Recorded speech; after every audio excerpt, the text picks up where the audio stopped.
బ్రహ్మగారు ఆయన్ని కీర్తిస్తూ ఒక మాట అన్నారు. ఇది హనుమత్ తత్వానికి జీవమైనటువంటి మాట. అమిత్రాణం భయకరో మిత్రాణం అభయంకర. అమిత్రులైనటువంటి వారికి ఆయన పరమ భయంకరుడు. అమిత్రులు అంటే మిత్రులు కానివారు. ఎవరికి మిత్రుడు కానివారు? ఎవరో నేను ఒకడిని చూపించి వాడికి నేను మిత్రుణ్ణండి అంటే సరిపోదు.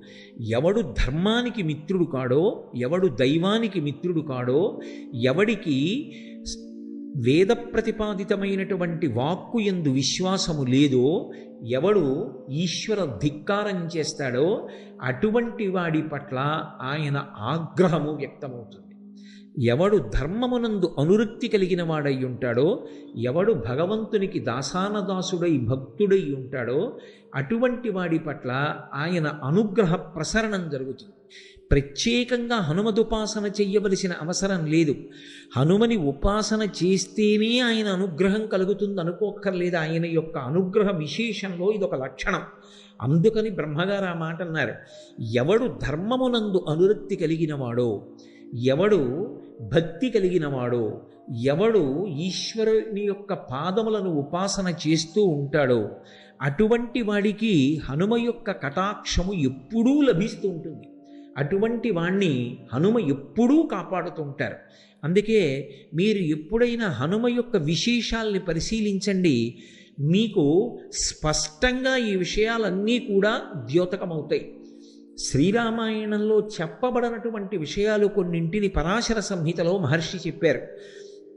హనుమ ఉపాసనకి సంబంధించినటువంటి విషయములనన్నిటినీ కూడా క్రోడీకరించి ఒక చోట గుదిగుచ్చి మనకి పరిశీలనం చేసుకోవడానికి, అనుష్ఠానం చేసుకోవడానికి అత్యంత వీలైనటువంటి రీతిలో మనకి పరాశర మహర్షి అందించారు.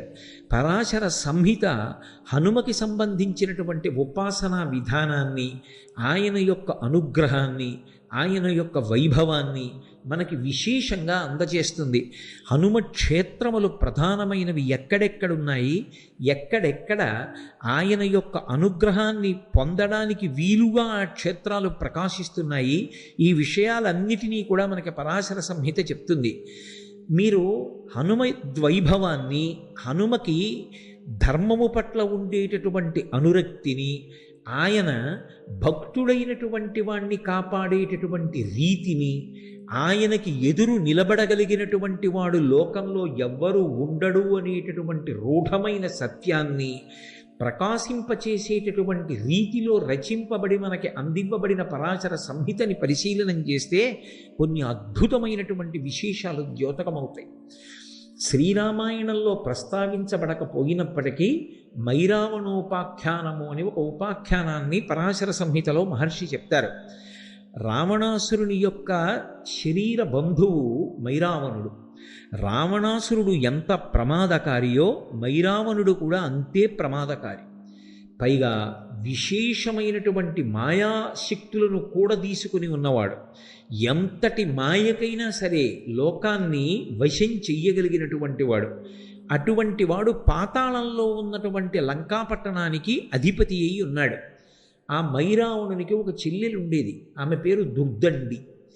ఆ చెల్లెలు దుర్దండికి ఒక కుమారుడు ఉండేవాడు, అతని పేరు కాలమేఘుడు. ఒకప్పుడు దేవర్షి అయినటువంటి నారద మహర్షి లోక సంచారం చేస్తూ పాతాళంలో ఉన్నటువంటి లంకాపట్టణానికి వెళ్ళారు.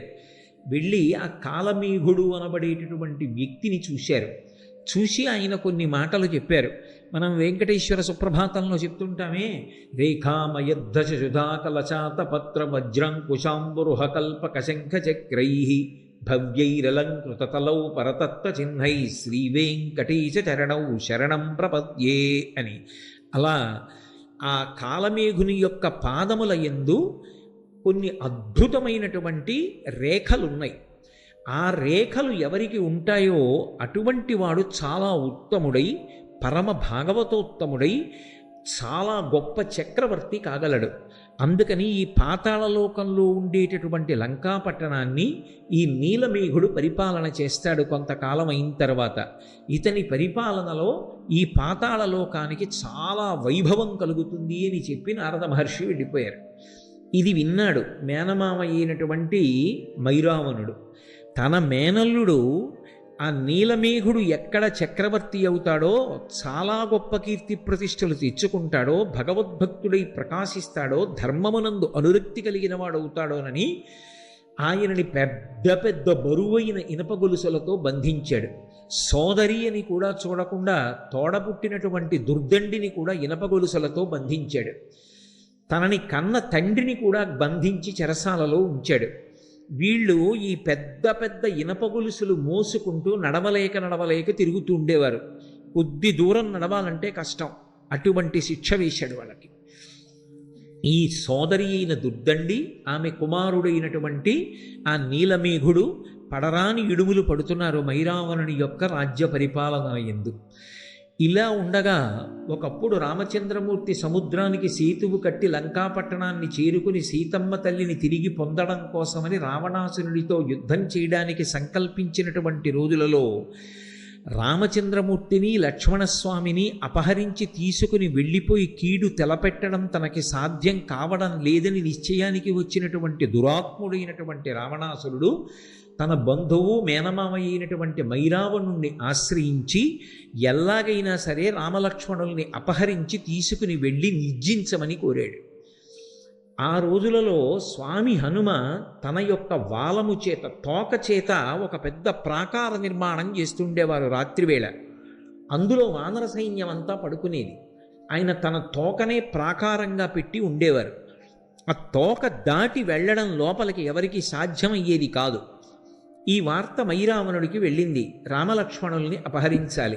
ఎలా అపహరించడం ఆలోచన చేశాడు. ఆయన దగ్గర సూచీముఖుడు అని ఒక రాక్షసుడు ఉండేవాడు. మేకు ఎలా ఉంటుందో ఆయన ముఖం అలా ఉంటుంది. అంత వాడి అయినటువంటి ముఖం. దానితో ఎంత పటిష్టమైనటువంటి ప్రాకారాన్నైనా సరే ఆయన బద్దలు కొట్టి రంధ్రం చేయగలడు. సూచీముఖుణ్ణి పిలిచి, నువ్వు హనుమ వాలంతో తయారు చేసినటువంటి ప్రాకారాన్ని భేదించి లోపలికి వెళ్ళి నీ మాయలు చూపించి రామలక్ష్మణుల్ని ఒక పెట్టెలో పెట్టి తీసుకురమ్మన్నాడు. సూచీముఖుడు వెళ్ళాడు. వెళ్ళి హనుమ యొక్క వాలం దాకా వెళ్ళి తన ముఖంతో ఆ వాల సంబంధ ప్రాకారాన్ని భేదించడానికి ప్రయత్నించాడు. ఆయన తోకలోంచి ఒక వెంట్రుక పైకొచ్చింది. ఆ వెంట్రుక సూచీముఖుని యొక్క ముఖానికి తగిలి ఆ ముఖం బద్దలైపోయి నెత్తురోడుతున్న ముఖంతో సూచీముఖుడు మైరావణుడి దగ్గరికి వెళ్ళాడు. వెళ్ళి, అయ్యా, హనుమ వాలమునకు ఉన్న ఒక తోక తగిలితే నా ముఖం పగిలిపోయింది, ఇక నేనేం భేదించగలను, నా వల్ల కాలేదన్నాడు. వెంటనే ఆయన మూషికముఖుడు అని పిలవబడేటటువంటి వేరొక రాక్షసుణ్ణి పిలిచాడు. ఆయన ఎలుక ముఖం ఉన్నవాడు. ఆయన కూడా ఎంత దుర్భేద్యమైన దానికైనా రంధ్రం చేయగలడు. నువ్వు వెళ్ళి రంధ్రం చేసి అపహరించమన్నాడు. వెంటనే ఆ మూషికముఖుడు బయలుదేరి వచ్చి హనుమ తోకని స్పృశించగానే ఆయన ముఖం కూడా బద్దలైపోయింది. అంతటి తేజోవంతమైన స్వరూపం. అందుకే హనుమ యొక్క మూర్తికి ఒక్క నమస్కారం చేస్తే చాలు, తరువుకొస్తున్నటువంటి దురితాలు, ఉపద్రవాలు కూడా పక్కకి తొలగిపోతాయి అని చెప్తారు. మనకి రహదారుల వెంట ఎక్కడ చూసినా పూర్వం పెద్ద పెద్ద హనుమన్ మూర్తిని పెట్టి ఉంచేవారు. ఎందుకంటే అంతంత పెద్ద పెద్ద చెట్లని ఆశ్రయించి ఏ ఉగ్రభూతములుంటాయో ప్రయాణం చేస్తున్న వాళ్ళకి ప్రమాదాలు కలగకూడదని ప్రతి ఊరి వాళ్ళు కూడా ఊరి బయట రహదారి పక్కన హనుమన్మూర్తిని ఉంచి తమ ఊరు దాటి పక్క ఊరు వెళ్ళే వరకు ప్రయాణికులకు ఇబ్బంది కలగకుండా క్షేమాన్ని ఆశించి తమ వంతు సహాయంగా హనుమన్మూర్తులను ప్రతిష్ఠ చేస్తూ ఉండేవారు. ఇప్పటికీ మీకు తూర్పుగోదావరి జిల్లా, పశ్చిమ గోదావరి జిల్లాల్లో కాలవ ఒడ్డున వెళ్ళిపోతుంటే ప్రతి ఊళ్ళో మొట్టమొదట స్వామి హనుమ యొక్క మూర్తి దర్శనం అవుతుంది. ఆయన కనపడ్డారు అంటే చాలు మనసుకి ప్రశాంతత.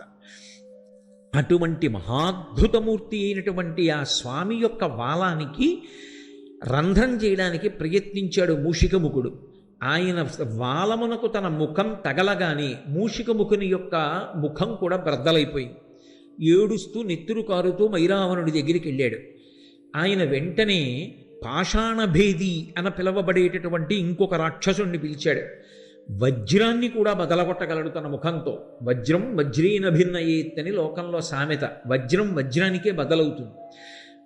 అటువంటిది వజ్రాన్ని కూడా భేదించగలిగినటువంటి పాషాణ భేది అనేటటువంటి శక్తి కలిగినటువంటి ముఖమున్న రాక్షసుణ్ణి పిలిచి ఆ వాల ప్రాకారానికి రంధ్రం చేసి రామలక్ష్మణుల్ని అపహరించమన్నాడు. ఆయన ప్రయత్నించాడు, విఫలుడైపోయాడు, తిరిగి వచ్చాడు, మైరావణుడికి చెప్పాడు.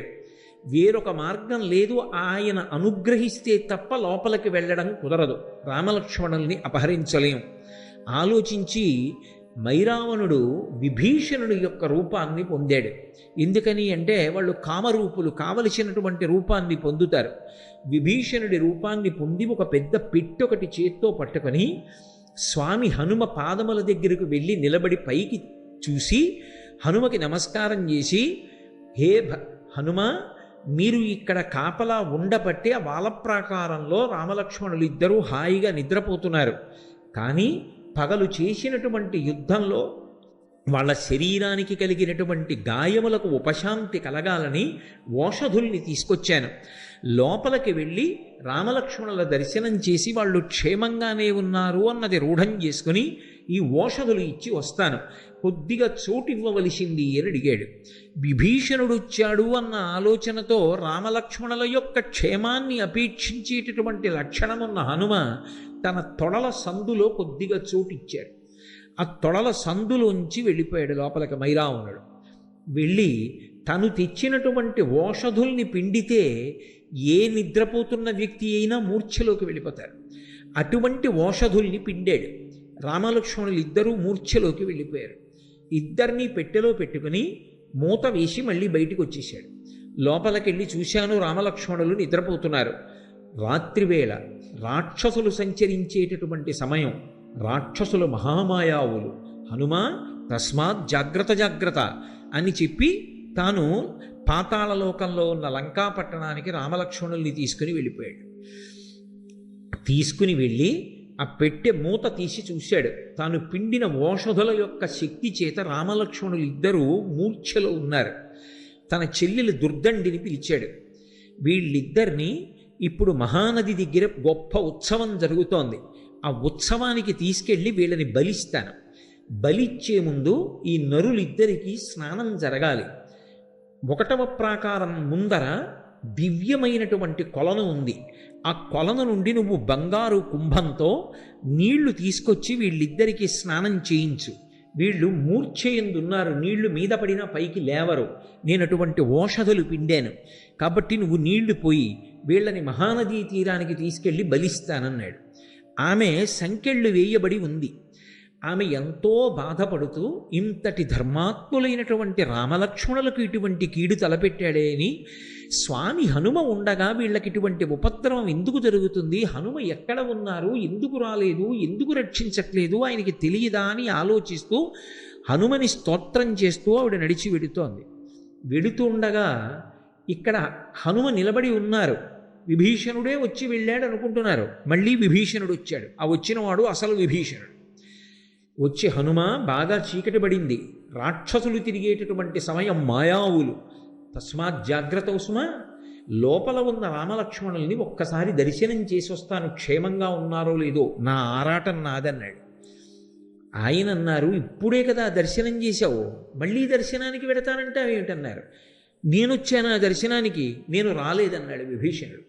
ఏదో ఉపద్రవం జరిగిందని విభీషణుడిని తీసుకుని లోపలికి వెళ్ళారు. వెడితే అప్పటికే రామలక్ష్మణులు అపహరింపబడ్డారు. ఎవరు అపహరించారు, ఎలా అని ఆలోచన చేశారు. అప్పుడు విభీషణుడు చెప్పాడు, ఇది మైరావణుడి పని, మహామాయావి. మైరావణుని యొక్క పాతాళ లంకకి వెళ్ళడానికి 2 మార్గాలు ఉన్నాయి. ఒకటి విశాలమైనటువంటి సొరంగ మార్గం, అందులో బయలుదేరి వెడితే అనేక మంది రాక్షసులు కనపడతారు. వాళ్లతో యుద్ధం చేసి పాతాళ లంకకి చేరడానికి చాలా సమయం పడుతుంది. ఈ లోపల రామలక్ష్మణులకు ఉపద్రవం రావచ్చు. రెండవది, రావణాసురుని యొక్క అంతఃపురంలోంచి మార్గం ఉంది. అది తామరనాళం ఎలా ఉంటుందో అంత సన్నగా ఉంటుంది. అందులోంచి సూక్ష్మరూపుడవై వెళ్ళాలి. వెళ్ళిన తరువాత పాతాళలంక యొక్క బహిప్రదేశానికి చేరుకుంటావు. అక్కడ మొదటి ప్రాకారాన్ని దాటడం చాలా చాలా కష్టం, అసలు ప్రాకార ప్రవేశం చెయ్యలేరు. అటువంటి ఏర్పాట్లున్నాయని నేను విన్నాను, అక్కడ వరకే నాకు తెలుసు. అక్కడ ఏ పాటిని అలికిడి తెలిసినా ఏకకాలమునందు కోట్ల మంది రాక్షసులు వచ్చి మీద పడిపోతారు. జాగరూకుడవై వెంటనే బయలుదేరమన్నారు. మహానుభావుడు స్వామి హనుమ వెంటనే రామలక్ష్మణుల యందు ఉన్న భక్తి చేత ఆ నాళ మార్గం గుండా బయలుదేరి లోపలికి వెళ్ళారు. వెళ్ళేటప్పటికి తిన్నగా ఈ జలాశయం దగ్గరికి వెళ్ళారు. అక్కడ ఏడుస్తూ దుర్దండి కనపడింది. దుర్దండి అంటే మళ్ళీ మీరు జ్ఞాపకం తెచ్చుకోండి, ఆవిడ మైరావణుని యొక్క చెల్లెలు. అక్కడ ఒక పెద్ద శమీ వృక్షం ఉంది. లంకాపట్టణంలో అయితే శిశుపా వృక్షం, ఇక్కడ శమీ వృక్షం. శమీ వృక్షం మీదకెక్కి కూర్చున్నారు. కూర్చుని ఈమె ఎందుకు ఏడుస్తోంది అని పరిశీలించారు. ఆమె వెక్కుతూ పైకి అంటోంది, హనుమ ఏమయ్యారో, హనుమ ఎక్కడున్నారో, హనుమ ఉంటే రామలక్ష్మణులకు ఇటువంటి కీడు ఏర్పడదే అని. వెంటనే వచ్చి, అమ్మా నువ్వెవరు, స్వాంతన పొందు, నిజం చెప్పన్నారు, మైరావణుడే మాయావేషంలో వచ్చాడేమోనని దుర్దండి భయపడింది. కానీ హనుమ పలికినటువంటి స్వాంతన వచనముల చేత ఊరట పొందినటువంటి దుర్దండి తాను రామలక్ష్మణులకు నీటిని పట్టికెడుతున్నటువంటి విషయాన్ని, స్నానం చేయించిన తరువాత మైరావణుడు వాళ్ళిద్దరినీ మహానదీ తీరానికి తీసుకెళ్లి బలివ్వాలనుకుంటున్నటువంటి విశేషాన్ని చెప్పింది. నన్ను ఎలాగైనా మైరావణుడు ఉన్న అంతఃపుర ప్రాంతంలోకి ప్రవేశపెట్టగలవా అని అడిగారు. ఇక్కడ ఒక విశేషం ఉంది. అసలు మొదటి ప్రాకారంలోకి, పట్టణంలోకి ప్రవేశం చెయ్యాలి అంటే ఒక బిలమార్గం ఉంటుంది. ఆ బిలంలోంచి వెళ్ళాలి. వెళ్ళేటప్పుడు ఆ రంధ్రంలో దూరి వెళ్ళగానే ఒక త్రాసు ఒకటి ఉంటుంది. త్రాసుకి 2 తక్కెళ్ళు ఉంటాయి. ఈ 2 తక్కెళ్లలో ఏదో ఒక తక్కెడ మీద నుంచి నడిచి వెళ్ళాలి. అది మైరావణుడు పరమశివుడి గురించి గొప్ప తపస్సు చేసి పొందినటువంటి త్రాసు. ఎవరైనా లోపలికి వెళుతున్నప్పుడు ఎంత సూక్ష్మరూపంతో వెళుతుండనివ్వండి, వాడు మైరావణుడి మిత్రుడైతే త్రాసు అలాగే నిలబడుతుంది, సమంగా 2 తక్కెళ్ళు. ఒకవేళ ఎవరైనా శత్రువు వెడుతూ ఉంటే వెంటనే ఒకవైపు ఉన్నటువంటి తక్కెడ కిందకి దిగి రెండవది పైకి లేస్తుంది. పిడుగులు పడిన ధ్వని, ప్రమాద ఘంటికలు మోగుతాయి. ఆ పాతాళ లంకంతా రాక్షసులందరూ విచ్చుకత్తులు పట్టుకుని త్రాసు దగ్గరికి వచ్చేస్తారు. కాబట్టి ఎలా మిమ్మల్ని తీసుకెళ్దామని అడిగింది. నేను ఈ జమ్మి ఆకంత రూపాన్ని పొందుతాను. మీరు శమీ వృక్షాన్ని చూసి ఉంటారు. శారదా నవరాత్రుల్లో విజయదశమి నాడు శమీ పూజ అని చేస్తాం. చాలా చిన్న ఆకు ఉంటుంది. అంత సూక్ష్మ రూపాన్ని పొంది ఆమె పట్టుకున్నటువంటి జలకలశలోకి ప్రవేశించి దాని అంచు పట్టు కూర్చున్నారు. అది ఆయన అనుగ్రహ విశేషం. మహానుభావుడు ఏ రూపాన్నైనా ధరిస్తారు, కామరూపి. ఆ జలకలశ పట్టుకుని ఆ దుర్దండి ఆ బిలంలోంచి ప్రవేశించి తక్కెట మీద అడుగుపెట్టింది. అది పరమశివానుగ్రహంతో వచ్చిన త్రాసు. మైరావణునికి విరోధి అయినటువంటి హనుమ ప్రవేశిస్తున్నారని త్రాసుకి తెలిసిపోయింది. అది వెంటనే రెండవ పక్క తక్కెడ దిగిపోయి పిడుగులు పడిన చప్పుడు వచ్చి భయంకరమైన గంటలు మోగాయి, ప్రమాద గంటికలు. వెంటనే రాక్షసులు వచ్చి మీద పడిపోయారు. హనుమ పరమ భయంకరమైనటువంటి రూపాన్ని పొంది రాక్షసులందరినీ మర్దించారు. ఆయనకి అది పెద్ద విశేషం కాదు. అరిచేత్తో కొట్టి చంపేస్తారు. అమిత్రాణం భయకరో. అందుకే కదా జయమంత్రంతో చెప్తారు, జయమంత్రంలో అంటారు, పాదపైశ్చ సహస్రశః అర్ధయిత్వా పురీం లంకాం అభివజ్యచ మైథిలీం అంటారు. నేను రాళ్ళు విసిరి చంపుతాను, నా అరికాళ్లతో తొక్కి చంపుతాను, అరిచేతులతో మర్దించి చంపుతాను, మోచేతులతో పొడిచి చంపుతాను, నా కోరలతో కురికి చంపుతాను, శిరస్సుతో కుమ్మి చంపుతాను, శిలాభిస్తు ప్రహరత, నాకు రాళ్ళు పెట్టి కొట్టి చంపుతాను, పర్వత శిఖరములను ఊడదీసి విసురుతా, చెట్లు పెకలించి విసురుతా, నాకు ఆయుధం అక్కర్లేదు. అంతటి మహాతేజోమూర్తి. కాబట్టి ఆయన ఈ రాక్షసులందరినీ సంహరించారు. కానీ ఎక్కడి నుంచో ఒక మహావీరుడు వచ్చాడు. ఇద్దరి మధ్య అరివీర భయంకరమైనటువంటి యుద్ధం జరిగింది. ఎంత యుద్ధం చేసినా స్వామి హనుమ అవతల యుద్ధానికి వచ్చినటువంటి వీరుణ్ణి మట్టు పెట్టలేకపోయారు. ఆఖరికి హనుమ అంతటి వారు బడలిపోయారు. అంత బడలిపోయి ఆశ్చర్యపోయారు. ఇంత శక్తి కలిగినటువంటి వాడు ఎలా తయారయ్యాడు అసలు? పైగా ఇతన్ని చూస్తే నాకేదో అవ్యాజమైన ప్రేమ కలుగుతోంది. ఇంతటి మహావీరుడు అని నాకు కోపం రావట్లేదు, చంపేద్దామన్న తీవ్రమైన ఇచ్ఛ కలగట్లా. ఏదో ఉందని ఒక్కసారి ఆగి, అసలు నువ్వెవరు, నాతో ఇంతసేపు నిలబడి పోరు సాగించగలిగావు, నీ గాథ ఏమిటి చెప్పమన్నారు. అంటే ఆయన తన కథ చెప్పడం మొదలుపెట్టాడు. ఒకానొకప్పుడు ఒక గంధర్వకాంత ఉండేది. ఆమె మతంగ మహర్షి చేత వేరొక కారణానికి శపింపబడి ఒక పెద్ద చాపగా మారి దక్షిణ సముద్రంలో ఉండేది. ఆమెకి శాపావకాశం ఎప్పుడు కలుగుతుంది, ఎప్పుడు పోతుంది ఆ శాపం అని ఆమె మతంగ మహర్షిని ప్రార్థించింది. హనుమ ఎప్పుడైనా అలసట పొందితే, అలసట పొందినటువంటి హనుమ ఒంటి నుండి చెమట పుడితే ఆ చెమట ఆయన ఇలా తీసి పక్కన పడేస్తే, ఆ చెమట నువ్వు మింగితే, చెమట వలన నీకు కొడుకు పుడితే నీకు శాపం పోతుంది.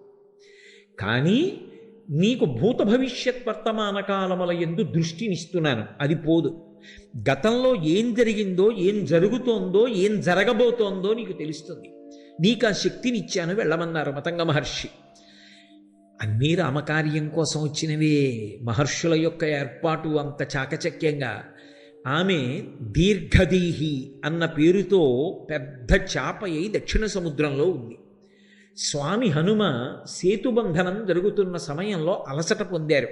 పెద్ద పెద్ద బండరాళ్ళు తెచ్చి సముద్రంలో వేస్తున్నారు. చెమట పట్టదండి మరి. చెమట పట్టి ఆయన నుదుటికి ఉన్న చెమటని ఇలా తీసి ఇలా అన్నారు. ఇలా అన్నప్పుడు దులపబడినటువంటి ఆ చెమట బిందువుల్ని దీర్ఘదేహి అయినటువంటి గంధర్వకాంత చాప రూపంలో ఉన్నది పెద్ద నోరు తెరిచి పట్టుకుని గుటుక్కుని మింగింది. అది మహర్షి యొక్క మాట. అది ఉత్తినే పోవడానికి వీల్లేదు. అలా పుడతారా అండి అంటే అది సామాన్య విశేషం. యోగి నోటి వెంట వచ్చిన మాట అబద్ధం అవడానికి వీల్లేదు. అది సత్యమై తీరాలి. ఈశ్వరుడు సత్యం చేస్తాడు. అందువల్ల ఆమె గర్భిణి అయింది. లోపల పిల్లవాడు పెరిగాడు.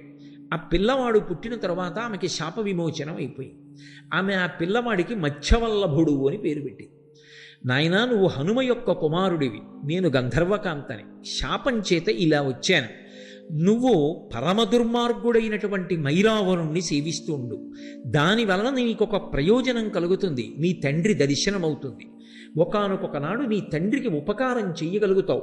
ఆయన అత్యంత ఒత్తిడిలో వస్తాడు. వచ్చినప్పుడు నువ్వు ఉపకారం చేస్తావు. అక్కడ ఉండమంది. అందుకని నా పేరు మత్స్యవల్లభుడు. నేను హనుమ యొక్క కుమారుణ్ణి. అందుకని నన్ను మట్టు పెట్టడం అంత తేలిక కాదు. మా తండ్రి గారి యొక్క వైభవం నాది. హనుమ చూసి పరమ సంతోషంతో వెళ్ళి పుత్రగాత్ర పరిష్వంగం కొడుకుని కౌగలించుకుని మురిసిపోయి, నాయనా, నిన్ను చూస్తే ఎంతో ముచ్చటగా ఉంది.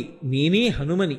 నువ్వు నా కుమారుడవు. నీ యందు అపారమైన ప్రీతి పొందాను అంటే తండ్రి కాళ్ళ మీద పడి నమస్కారం చేసి, నాన్నగారు నేను మీకు ఎలా ఉపయోగపడగలనని అడిగాడు. మైరావణుని యొక్క అంతఃపురాన్ని చూపించమన్నారు. అంతఃపురాన్ని చూపించాడు. ఇక నువ్వు వెళ్ళిపోమ్మని ఆ మైరావణుడితో యుద్ధం చేసి స్వామి హనుమ ఆ మైరావణుణ్ణి మట్టు పెట్టారు. మట్టు పెట్టడం అంత తేలికగా ఏమైపోలేదు. ఎందుకంటే ఇద్దరి మధ్య ప్రచండమైన యుద్ధం జరిగింది. ఆయన తన దంతములతో మైరావణుడి యొక్క కంఠాన్ని కొరికేసి గోళ్లతో శరీరాన్ని ఖండములుగా చీల్చి పక్కన పారేసినా మళ్ళీ వాడు వచ్చి యుద్ధం చేసేవాడు. అసలు ఎలా మరణిస్తాడు ఈ మైరావణుడు? ఏం చేసినా మళ్ళీ బ్రతుకుతున్నాడు. తెల్లబోయారు హనుమ. అప్పుడు దుర్దండి చెప్పింది, శరీరాన్ని ఎంత హింస పెట్టినా మరణించాడు. ఆయన మరణించాలి అంటే ఒకే ఒక్క కారణానికి మరణిస్తాడు. అదిగో మీరు యుద్ధం చేస్తున్న చోట మధ్యలో ఒక రాయి ఉంది. ఆ రాతిని హనుమ మీరు మీ కాలుతో తన్నండి. ఆ కింద చిన్న బిలం ఉంది. ఆ బిలంలోంచి 5 తుమ్మెదలు పైకొస్తాయి. ఇతని పంచప్రాణాలు తుమ్మెదల్లో ఉన్నాయి. అవి ఎగురుతున్నంతకాలం ఇతను మరణించడు. ఆ 5 తుమ్మెదల్ని మీ పాదంతో నొక్కేయండి. నొక్కేస్తే ఇతని పంచప్రాణములు పోయి శరీరాన్ని విడిచిపెట్టేస్తాడు. వెంటనే ఏడ్చాడు మైరావణుడు. చెల్లెలా, నా తోడబుట్టిన దానివి, నా ప్రాణాలు ఎక్కడున్నాయో చెప్పేస్తావా హనుమకని. ఇవి నువ్వు ధర్మం తప్పలా? ధర్మాత్ముడు భక్తితత్పరుడు అయి ఈ రాజ్యమును పరిపాలించవలసినటువంటి నా కుమారుణ్ణి తీసుకెళ్ళి నిష్కారణంగా నిర్బంధించి, నన్ను నిర్బంధించి నువ్వు రాజ్య పరిపాలన చేస్తూ ఇవాళ మమ్మల్ని ఇంత కష్టపెట్టినటువంటి వాడివి నువ్వు మరణించవలసినటువంటి అవసరం కూడా ఉంది. అందుకే నీ ప్రాణములు ఎక్కడున్నాయో చెప్పానంది. ఇక తను మరణిస్తానని తెలిసిపోయింది మైరావణుడికి. ఆ కాలితో అక్కడ ఉన్న రాతిని తన్నారు స్వామి హనుమ. ఆ బిలంలోంచి 5 తుమ్మెదలు పైకొచ్చాయి. వెంటనే తన పాదంతో 5టిని నలిపేశారు. పంచప్రాణములు పోయిన కారణం చేత విగత జీవుడై ఆ మైరావణుడు నేల మీద పడిపోయాడు. పడిపోయిన తరువాత అప్పుడు అక్కడ ఉన్నటువంటి ఆ నీలమేఘుడికి, దుర్దండి యొక్క కుమారుడికి పాతాళలంకా పట్టాభిషేకం చేసి రామలక్ష్మణులు ఇద్దరినీ కూడా తీసుకుని మళ్ళీ లంకాపట్టణానికి చేరుకున్నారు. చేరుకున్న కారణం చేత రామరావణ యుద్ధమై చిట్ట చివర రావణాసురుడు మడిసిపోయాడు. అదిగో మైరావణుణ్ణి మర్దించి పరమ సంతోషంగా, నేను రామకార్యాన్ని చెయ్యగలిగాను, నా వల్ల ఒక చిన్న పొరపాటు జరిగింది, విభీషణుడు అనుకుని మైరావణుణ్ణి లోపలికి పంపాను, రామలక్ష్మణుల్ని అపహరించాడు, మళ్ళీ నేను ఆ దోషం దిద్దుకుని రామలక్ష్మణుల్ని రక్షించగలిగాను అన్న పరమ సంతోషంతో ఉన్నటువంటి రూపాన్ని ఆయన పాతాళ భేదనం చేసి పైకొచ్చి వెలిసినటువంటి మూర్తియే నైమిషారణ్యంలో ఉన్నటువంటి హనుమ. హనుమాన్ గాడి అని చెప్పి క్షేత్రం ఉన్నదే, అక్కడ ఉన్న స్వయంభూమూర్తి పెద్ద హనుమ ఉంటారు. ఆ హనుమ స్వయంగా మైరావణుణ్ణి మర్దించి పైకొచ్చినటువంటి స్వామి. ఈ మధ్యకాలంలో మనందరం నైమిషారణ్యం యాత్రకు వెళ్ళినప్పుడు ఆ హనుమాన్ గాడిలోనే ఉండి ఆ క్షేత్రంలోనే స్వామి హనుమ పాదాల చెంతన కూర్చుని మనం ఒక రోజున రామనామ సంకీర్తనం చేసి వచ్చేటటువంటి అదృష్టాన్ని మనకి కటాక్షించాడు. ఆ స్వామి యందు ఒక విచిత్రమైన లక్షణం ఉంటుంది. మూర్తిని ఇలా ముట్టుకుంటే, ఒక్కసారి ఇలా కళ్ళు మూసుకుని ముట్టుకుంటే నిజంగా ఎవరినో మనిషిని ముట్టుకున్నట్టే ఉంటుంది. కానీ అలా అంగీకరించారు, అలా ఏం ముట్టుకోనివ్వరు. అది దేవస్థానానికి సంబంధించిన వాళ్ళే ప్రతిరోజు సింధూరాన్ని అలదుతారు. మరి ఎందుకు పిలిచారో నాకు తెలియదు, కానీ అది స్వామి అనుగ్రహ విశేషమో ఏమో. నేను అక్కడ కూర్చుని ఉండగా అకస్మాత్తుగా నన్ను పిలిచి సింధూర పాత్ర ఇచ్చి, మీరు కూడా ఇవాళ స్వామికి సింధూరం రాయండి అన్నారు. ఆ రోజున హనుమాన్ గాడిలో స్వామి శరీరానికి సింధూరం రాస్తూ ఉంటే నేను అనుభవించినటువంటి ఆ స్పర్శ సుఖం నా జీవితంలో నేను ఎన్నడూ మరిచిపోలేనటువంటి అనుభూతి. అంత అద్భుతమూర్తి, అంతటి మంగళప్రదుడు. హనుమ యొక్క క్షేత్రాలలో తప్పకుండా దర్శనం చెయ్యవలసిన క్షేత్రాలు 13 చెప్తారు. 13లో ఒక మహాద్భుత క్షేత్రం నైమిషారణ్యంలో ఉన్నటువంటి స్వామి హనుమ. అంత గొప్ప క్షేత్రంలో మనం ఆ స్వామిని దర్శించి అక్కడ రామనామ గానం చేసి రాగలగడం ఆ రామచంద్రమూర్తి యొక్క, సీతమ్మ యొక్క, స్వామి హనుమ యొక్క నిర్హేతుక కృపా కటాక్ష వీక్షణం. కాబట్టి హనుమ ఎక్కడ ధర్మతత్పరులైన వారు ఉంటారో అక్కడక్కడ ఆయన అనుగ్రహ ప్రచోదనం ఉంటుంది. దుర్దండి ప్రార్థన చేసిందని వెళ్ళారా? దుర్దండి యొక్క కుమారుడైనటువంటి ఆ నీలమేఘుడు ప్రార్థన చేశాడని వెళ్ళారా? మైరావణుడు రామలక్ష్మణుల్ని అపహరించడం యథార్థానికి వాళ్ళు రక్షింపబడడానికి హనుమ అక్కడికి వెళ్ళి మైరావణుణ్ణి మర్దించాలి. అది జరగాలి అంటే దానికి ఏదో ఒక సన్నివేశం జరగాలి. అందుకు రామలక్ష్మణుల్ని అపహరించగలిగాడు తప్ప వేరొకలా సాధ్యమా? ఎక్కడ ధర్మం ఉంటుందో అక్కడ స్వామి హనుమ ఉంటారు. మీరు రామాయణంలో ఒక పెద్ద చమత్కారాన్ని చూసుంటారు. వీటిని ప్రార్థనా శ్లోకాలుగా చెప్తారు హనుమ విషయంలో. గోష్పదీకృతమారాసిం మశకీకృత రాక్షసం రామాయణ మహామాలారత్నం వందే అనిలాత్మజం. రామాయణ మహామాలారత్నం. మాల అంటాం. మాల అంటే ఇదిగో ఇప్పుడు ఏదో నాకు మెడలో ఈ పుష్పమాల వేశారు. ఈ పుష్పమాల శోభస్కరంగా ఉంది. ఎందుకని అంటే ఇటువైపు నుంచి దండ, ఇటువైపు నుంచి దండ కట్టి మధ్యలో దీనికి ఈ పూల యొక్క మాలని మధ్యలో ఒక గుచ్ఛాన్ని అమర్చారు. ఇది రెండు వైపుల నుంచి వచ్చినటువంటి మాల కలుసుకున్న చోట శోభస్కరంగా సౌందర్యవంతంగా చేస్తుంది. అలా రామాయణము అనబడేటటువంటి మాల ఎక్కడ కలుసుకుందో అక్కడ హనుమ దాన్ని శోభస్కరం చేసేటటువంటి రత్నం. అది లేకపోతే ఆ మాలకు అందమే లేదు. మీరు ఎప్పుడైనా రామాయణం విషయంలో ఒక విశేషాన్ని గమనించండి.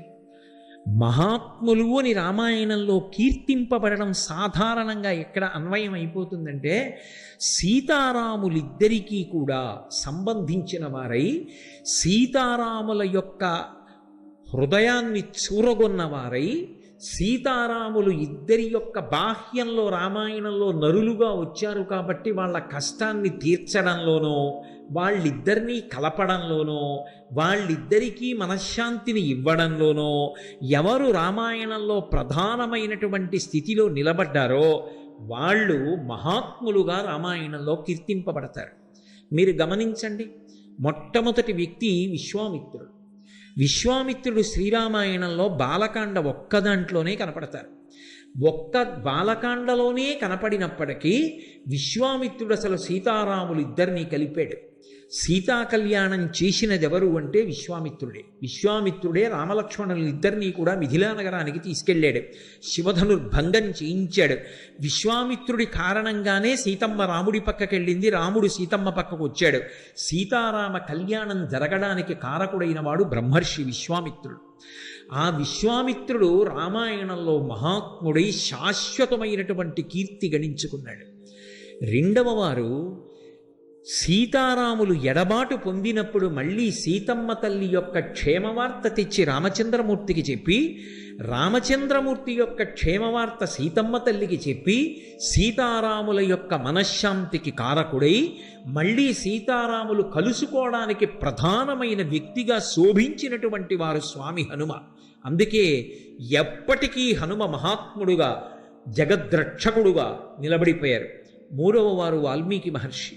వాల్మీకి మహర్షి శ్రీరామాయణ రచన అంతా చేయడం ఒకెత్తు, రామాయణంలో ఆయన కూడా ఒక వ్యక్తి, పాత్ర అనకూడదు. పాత్ర అంటే కాల్పనిక సాహిత్యం అయితే, అది ఏదో కల్పించి రచించిన గ్రంథం అయితే, అందులో కల్పించి కూర్చబడినటువంటి ఒక వ్యక్తిని పాత్ర అంటారు. అది ఊహచేత నిర్మింపబడింది తప్ప నిజంగా ఉన్నాడని కాదు. కానీ శ్రీరామాయణంలో వాల్మీకి మహర్షి వ్యక్తి, పాత్రకారు, ఊహాజనితం కాదు. యథార్థంగా వాల్మీకి మహర్షి రామాయణంలో ఒక వ్యక్తిగా ప్రవర్తించారు. ఆయన ధర్మానికి కట్టుబడినటువంటి రామచంద్రమూర్తి సీతమ్మని అరణ్యములకు పంపించవలసిన సందర్భం ఏర్పడితే సీతమ్మని తన ఆశ్రమంలో ఉంచుకొని ఆమెకి కలిగినటువంటి కుమారులకు నామకరణం చేసి వాళ్ళకి అస్త్రవిద్య నేర్పించి రామాయణాన్ని వీణ మీద పాడి గానం చెయ్యడం వాల్మీకి మహర్షియే లవకుశులకు ఉపదేశం చేశారు. మళ్ళీ చిట్ట చివర సీతమ్మ తల్లి యొక్క అవతార పరిసమాప్తికి పూర్వం సీతారాములిద్దరూ కలుసుకోవడానికి కారకులైనటువంటి వారు వాల్మీకి మహర్షి. అందుకే ఎక్కడెక్కడ రామాయణంలో సీతారాములిద్దరినీ కలపడంలో ప్రధానమైనటువంటి వారై ఉంటారో, సీతారాముల ఇద్దరి యొక్క మనశ్శాంతికి కారకమైన వారై ఉంటారో అటువంటి వారు మహాత్ములై కీర్తింపబడతారు. స్వామి హనుమ అంత అద్భుతమైనటువంటి స్థితిలో రామాయణంలో సీతారాముల్ని కలిపారు. ఒకానొకప్పుడు అసలు ఈ రామాయణం ఏమైపోతుంది, ఎలా పూర్తవుతుంది అన్న అనుమానం ఉన్న చోట ఆయన ఒక మహారత్నమై రెండవ వైపు రామాయణాన్ని తీసుకెళ్ళి కలిపారు, మహామాలగా మార్చారు. అందుకే రాముడు బయలుదేరాడు, అరణ్యవాసంలో వెతుక్కుంటూ వెడుతున్నాడు. అరణ్యకాండలో ఎక్కడా సీతమ్మ కనపడలేదు. కానీ సుగ్రీవుడికి రామచంద్రమూర్తికి సంధి కుదిరేటట్టుగా ప్రధానమైనటువంటి స్థితిలో ప్రవర్తించి వారిద్దరికీ సంధి చేసినటువంటి వారు స్వామి హనుమ. ఆ కారణం చేత తన ప్రభువైనటువంటి సుగ్రీవుడికి ఉపశాంతి కలిగి రాజ్యం కలిగింది. అలాగే రామచంద్రమూర్తికి సీతమ్మ యొక్క జాడ తెలుసుకునేటటువంటి అవకాశం కలిగింది. ఆ హనుమ అనబడేటటువంటి వ్యక్తి లేకపోతే అసలు రామాయణం ఏమైపోతుంది అన్నదాన్ని నిర్ణయించడం కూడా కష్టం. అందుకే రామాయణ మహామాలారత్నం వందే అనిలాత్మజం. ఆయన ఉపకారం చెయ్యడానికి ఇది కారణము అని చెప్పవలసి వస్తే ఒక్కటే కారణం. ఏమిటా కారణము అంటే కేవలము భక్తి యొక్క మాట విస్తృతి పొందినప్పుడు ధర్మము, ఎక్కడ ధర్మమునందు అనురక్తి ఉంటుందో అక్కడక్కడ స్వామి హనుమ యొక్క కటాక్షం ఉంటుంది. అందుకే భగవంతుడు చెప్పిన మాట వేదంలో చెప్పబడినది ధర్మం. భక్తి అంటే ఏదో తులసిమాల తీసుకొచ్చి స్వామికి అలంకారం చేయడం భక్తి అనిపించుకోదు. ఆ అలంకారం చేయడానికి కూడా సమయం సందర్భం ఉంటాయి. ఉపన్యాసం మధ్యలో స్వామివారి దగ్గరికి వెళ్ళి అలంకారాలు చేయడాలు అవి చేయరు. చేస్తే ముందు చెయ్యాలి, లేకపోతే చివర చెయ్యాలి. అలంకారం చెయ్యడం భక్తి కాదు, సందర్భాన్ని చూసి ప్రవర్తించడం భక్తి. రెండు, వేదం చెప్పినట్టు బ్రతకడం భక్తి. వేదము ఈశ్వర ప్రోక్తం. ఈశ్వరుడు ఇలా బ్రతకండి అని చెప్పాడు. ఆయన ఎలా బ్రతకమని చెప్పాడో అలా బ్రతకడం భక్తి. అలా బ్రతకడానికే ధర్మ మార్గంలో ఉన్నాడు అని పిలుస్తారు. ఈశ్వరుడు ఏది చెప్పాడో అది ధర్మం అయితే ఆ ధర్మాన్ని పట్టుకున్నవాడెవరో వాడు ధార్మికుడు. ఆ ధార్మికుడికి ప్రత్యేకమైన ఉపాసన అక్కర్లేదు. ధర్మాన్ని పట్టుకున్న కారణం చేత స్వామి హనుమ యొక్క అనుగ్రహం సర్వకాలముల యందు ఉంటుంది. నేను మీకు ఒక ఉదాహరణ చూపిస్తాను. వాయుపుత్రుడు స్వామి హనుమ. వాయుపుత్రుడు యథార్థమనకు హనుమ ఒక్కరే కాదు, భీమసేనుడు కూడా వాయుపుత్రుడే. భీమసేనుడు వాయుపుత్రుడైనా హనుమకి ఎంత బలపరాక్రమములున్నాయో, ఎంత బుద్ధి వైభవం ఉన్నదో అంత బుద్ధి వైభవము అంత బలపరాక్రమములు భీముడికి ఉన్నాయి అని చెప్పడం సాధ్యం కాదు. రెండు, వాయుపుత్రుడైనటువంటి భీముడికి ఉపాసన లేదు. భీముడికి గుడి కట్టడం కానీ, భీముడికి అష్టోత్తరం కానీ, భీముడికి ఉపాసన కానీ, భీముడి మీద స్తోత్రాలు కానీ ఉండవు. కానీ వాయుపుత్రుడైనటువంటి హనుమకి మాత్రం ఉపాసన ఉంది. సర్వకాలముల యందు ఆయన్ని స్తోత్రం చేసి ఆయన్ని అనుగ్రహాన్ని పొందడానికి ప్రయత్నం చెయ్యడం అనేది లోకంలో ఉంది. ఎందుకని ఉంది అంటే కేవలము వాయుపుత్రుడైన కారణం చేత అంత బలవంతుడు కాడు. ఆయన తన నడవడి చేత అసలు అవతార ప్రారంభమునందే దేవతలందరి యొక్క విశేషానుగ్రహము చేత, తన బుద్ధిబలము చేత, గురువు యొక్క కటాక్షము చేత, సీతారాముల అనుగ్రహ బలం చేత, తన భక్తి చేత, తన యొక్క ధర్మం చేత, తన యొక్క త్యాగము చేత అంత వైభవోపేతమైనటువంటి స్థితిని సంతరించుకున్నారు. అందుకే అడగవలసిన అవసరం లేకుండా ధర్మం ఎక్కడ నిలబడాలో అక్కడ హనుమ యొక్క రక్షణ ఉంటుంది. అందుకే ధర్మాత్ములైన వారి జోలికి, పరమ భక్తులైన వారి జోలికి వెళ్ళి వాళ్ళ మనసు కష్టపడి వాళ్ళని ఇబ్బంది పెట్టే ప్రయత్నం చేశారనుకోండి, ఆయన మనసు కష్టపడనంత కాలం పర్వాలేదు. ఆయన కన్నుల నీరు కారిందనుకోండి, హనుమ ఆయన సంగతి చూడడం మొదలుపెట్టిన నాడు ప్రమాదాలు ఏర్పడతాయి.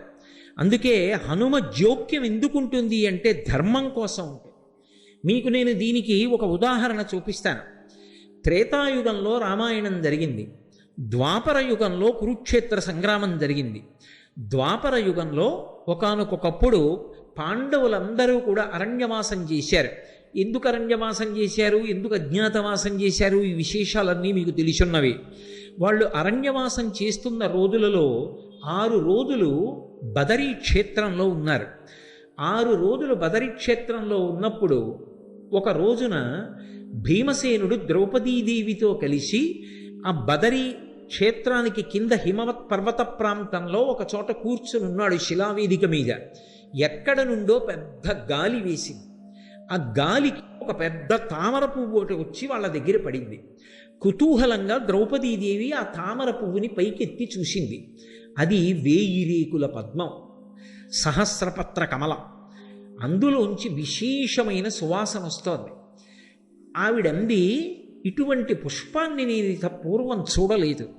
ఎంత అద్భుతంగా ఉంది ఈ పువ్వు, ఎంత సౌకుమార్యంతో ఉంది, ఎంత గొప్ప సువాసనలు గుబాళిస్తోంది. ఇటువంటి పువ్వులు మరికొన్ని పువ్వులుంటే నేను సంతోషిస్తాను. ఇటువంటి పువ్వులు మరికొన్ని నా కొరకు తెచ్చిపెట్టగలరా అని భీమసేనుణ్ణి అడిగింది. ఏదైనా సాధించడం అంటే మహాసంతోషం భీముడికి. ఆయన ఆ 1000 రేకుల తామర ఎటువైపు నుంచి వచ్చి పడిందో, ఆ గాలి ఎటువైపు నుంచి వచ్చిందో దానికి అభిముఖంగా ప్రయాణం మొదలుపెట్టాడు. ఆ హిమవత్ పర్వత శృంగముల మీద ప్రయాణం చేస్తున్నాడు. కనపట్ట జంతువుల్ని తన చేతులతో మర్దిస్తున్నాడు. మంచి చల్లటి నీరు కలిగినటువంటి ఒక సరోవరం కనపడింది. అందులో దిగాడు, స్నానం చేశాడు. కనపడ్డ తీయటి పళ్ళన్నీ తింటున్నాడు. నడిచి వెడుతున్నాడు. ఆ వెడుతున్నప్పుడు కిన్నెరకాంతలు మొదలైనటువంటి వాళ్ళు ప్రచ్ఛన్న రూపాలతో గుహల్లో దాక్కుని భీమసేనుని యొక్క పౌరుష పరాక్రమాల్ని, ఆయన యొక్క అద్భుతమైనటువంటి ఆ శరీరాన్ని చూసి ఆశ్చర్యపోతున్నారు.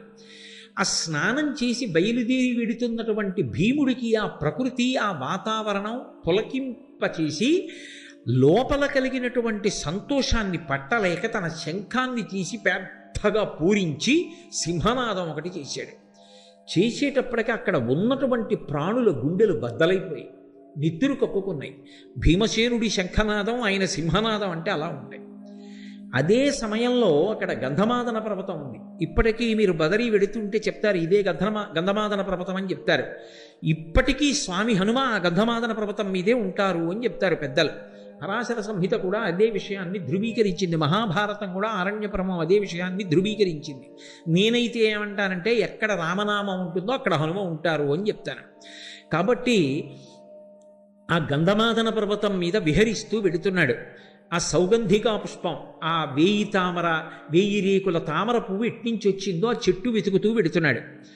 వెతుకుతూ ఉండగా అక్కడే పెద్ద కదళీవనం ఉంది. కదళీవనం అంటే అరటి తోట. అరటి తోటల్లో స్వామి హనుమ తిరుగుతూ ఉంటారు. ఆయనకి అది మిక్కిలి ప్రీతిపాత్రమైనటువంటి ప్రదేశం. ఆ అరటి తోటలో స్వామి హనుమని ఉపాసన చేసిన, అరటి తోటలో హనుమ యొక్క మూర్తిని పెట్టి హనుమాన్ చాలీసా చదివిన, హనుమ మీద ఇందాక నేను మీకు ఆ మైరావణుని యొక్క ఉపాఖ్యానం చెప్పానే, అందులో ఆ నీలమేఘుడు అనబడేటటువంటి దుర్దండి కుమారుడు స్తోత్రం చేశాడు హనుమని. ఆ స్తోత్రాన్ని పఠించిన, హనుమకి సంబంధించినటువంటి దండకాన్ని చదివిన, హనుమని అష్టోత్తరంతో కానీ సహస్రంతో కానీ పూజ చేసిన కొన్ని ప్రత్యేకమైనటువంటి పళ్ళు ఉన్నాయి.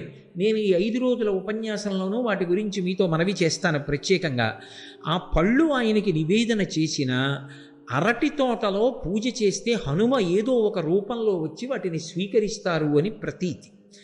ప్రతీతి ఏమి, యథార్థమే. ఒకప్పుడు గుంటూరులో శ్రీరామాయణం జరుగుతున్న రోజుల్లో ఒక పెద్ద అరటి తోటను ఒక దాన్ని తీసుకుని ఆ అరటి తోటలో అటువంటి పూజ చేస్తే, ఇప్పుడు నేను ఆ వివరాలు చెప్పడానికి సిద్ధంగా లేను, కానీ అది ఎంత పరమ ప్రామాణికమైనటువంటి సత్యము అన్నది నిరూపణమే. హనుమ అరటి తోటలో పూజ చేస్తే వచ్చి స్వీకరిస్తారు, కదలీవనంలో తిరుగుతారు అని. ఇప్పటికీ మీకు కొన్ని క్షేత్రాలు ఉన్నాయి, కొన్ని ప్రదేశాలు ఉన్నాయి. ఆ ప్రదేశాలకు వెడితే హనుమ స్పర్శ స్పష్టంగా కనపడుతుంది. ఇప్పటికీ వెంకటాచలంలో ఒక ప్రత్యేకమైనటువంటి ప్రదేశం ఉంది. మెట్లు దిగి విడితే పెద్ద మామిడి చెట్లు, అరటి తోపులు కనపడతాయి. దాని మధ్యలో ఉంటుంది హనుమ యొక్క దేవాలయం. అటువంటి కదలీవనంలో ఒక పర్వత గుహలో పడుకుని ఉన్నారు. మళ్ళీ వెనక్కి భారతంలోకి రండి, ఆరణ్య పర్వంలోకి. భీమసేనుడు సౌగంధికా పుష్పాల కోసం వెడుతున్నాడు. పెద్ద సింహనాదం చేశాడు, శంఖనాదం చేశాడు, ప్రాణులన్నీ భీతిల్లేయి. అటువంటి సమయంలో అక్కడే పర్వత గుహలో పడుకునున్నారు హనుమ. ఆయన వెంటనే ఉలిక్కి పడి లేచారు. ఒక్కసారి ఆ చప్పుడు మళ్ళీ జ్ఞాపకం తెచ్చుకున్నారు. ఓ నా సోదరుడు, నా తమ్ముడు, వాయుపుత్రుడు భీమసేనుడు సౌగంధికా పుష్పాల కోసం వచ్చాడు. వచ్చి చల్లటి నీటిలో స్నానం చేశాడు, సేద తీరాడు, తీయటి పళ్ళు తిన్నాడు. ఆ సంతోషం లోపల అణుచుకోలేక పెద్ద సింహనాథం చేసి శంఖం పూరించాడు. కాబట్టి ఇప్పుడు నేను ఆ భీమసేనుణ్ణి కలుస్తాను అని తిన్నగా వెళ్ళి భీమసేనుడు వెడుతున్నటువంటి దారికి అడ్డుగా ఒక వృద్ధవానర రూపంతో పడుకున్నాడు. వెళ్ళిపోతున్నటువంటి భీమసేనుడు చూశారు, అడ్డుగా ఎవరైనా పడుకునుంటే దాటి వెళ్ళకూడదని ధర్మశాస్త్రం. అందుకని ఆయన అన్నారు, ఓ వృద్ధవానరమా, నేను భీమసేనుణ్ణి నడిచి వెడుతున్నాను, వాయుపుత్రుణ్ణి, ధర్మరాజు సోదరుణ్ణి. ఏం అడ్డంగా పడుకుంటావు, లేచి పక్కకు పో. నిన్ను దాటడం నాకు చేత కాదు అనుకుంటున్నావేమో, నిన్నేమిటి, నిన్ను ఈ శిఖరాన్ని కూడా లంఘిస్తాను, అంత శక్తివంతుణ్ణి. మర్యాద కోసం అడిగాను, పక్కకి తప్పుకోమన్నారు. అంటే హనుమ ఏమీ తెలియనటువంటి వారిలే అన్నారు, అబ్బా అబ్బా అబ్బా అబ్బా, చాలా గొప్పవాడవే, నన్ను లంఘిస్తావు, ఎదురుగుండా కనపడుతున్న గిరిని లంఘిస్తామే అన్నారు. మరి ఏమనుకుంటున్నావు, ఒకప్పుడు మా అన్నగారు హనుమ 100 యోజనముల సముద్రాన్ని లంఘించి వెళ్ళారు, అలా దాటగలను అన్నారు. అంటే ఆయన ఎప్పుడు రామనామం ఏ కారణంగానైనా వినపడుతుందా అని చూస్తుంటారు.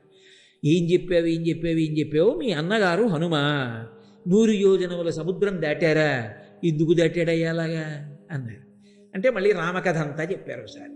దశరథ మహారాజు గారి పెద్ద కొడుకు రామచంద్రమూర్తి, సీతమ్మ, అరణ్యవాసం, రావణాసురుడు, సీతాపహరణం, ఆ సుగ్రీవుడితో స్నేహం చెయ్యడం, దశ దిశలకి ఆ వానరులందరూ వెళ్ళడం, దక్షిణ దిక్కి హనుమ వెళ్ళడం, 100 యోజనముల సముద్రాన్ని దాటి శిశుపావనంలో సీతమ్మ తల్లి యొక్క జాడ కనిపెట్టి వెనక్కి రావడం, సేతుబంధనం, రావణ సంహారం, సీతారాముల యొక్క పట్టాభిషేకం లఘువుగా చెప్పారు. చాలా సంతోషించారు. ఎలాగో అలా రామకథ చెవిన పడింది కదూ, అది ఆయనకి పరమ సంతోషం. అన్నీ విని అన్నారు, అబ్బా, మీ అన్నగారు హనుమ అంత బాగా లంఘనం చేశారే, నువ్వు కూడా అలా లంఘనం చేయగలవు, కానీ ఇంత చిన్న పనికి అంత పెద్ద లంఘనం ఎందుకయ్యా? వృద్ధుణ్ణి, వానరుణ్ణి, శరీరమా జర్జరీభూతం అయిపోయింది, రోగములా పొటమరించాయి, నా అంత నేను లేవలేను, అంత ఉద్ధతి ఎందుకు, కాస్త తీసి పక్కన పడుకోబెట్టి వెళ్ళిపోతే అయిపోలా అన్నారు. వెంటనే వృద్ధవానరం, దీన్ని ఎత్తి పక్కన పెట్టడం ఎంత పెద్ద విశేషం అని మహాభారతంలో వర్ణిస్తారు. ఏపున 2 చేతులను ఇమ్మున పట్టి అమర్చి ఎత్తగా ఓపగా మొగ్గతిల్లబడి ఆయన ఘర్మజలార్ధ్రదేహుడై కాపురుషుండువోలి నిజగర్వము తక్కి ఊరుకుండే చింతాపరుడై వృకోదరుండు తద్దయు లజ్జ నధోముఖంబుతోన్ అంటారు. 2 చేతులతోటి ఆ వానరాన్ని ఇలా పట్టుకుని హుప్పని ఎత్తడానికి ప్రయత్నం చేశారు.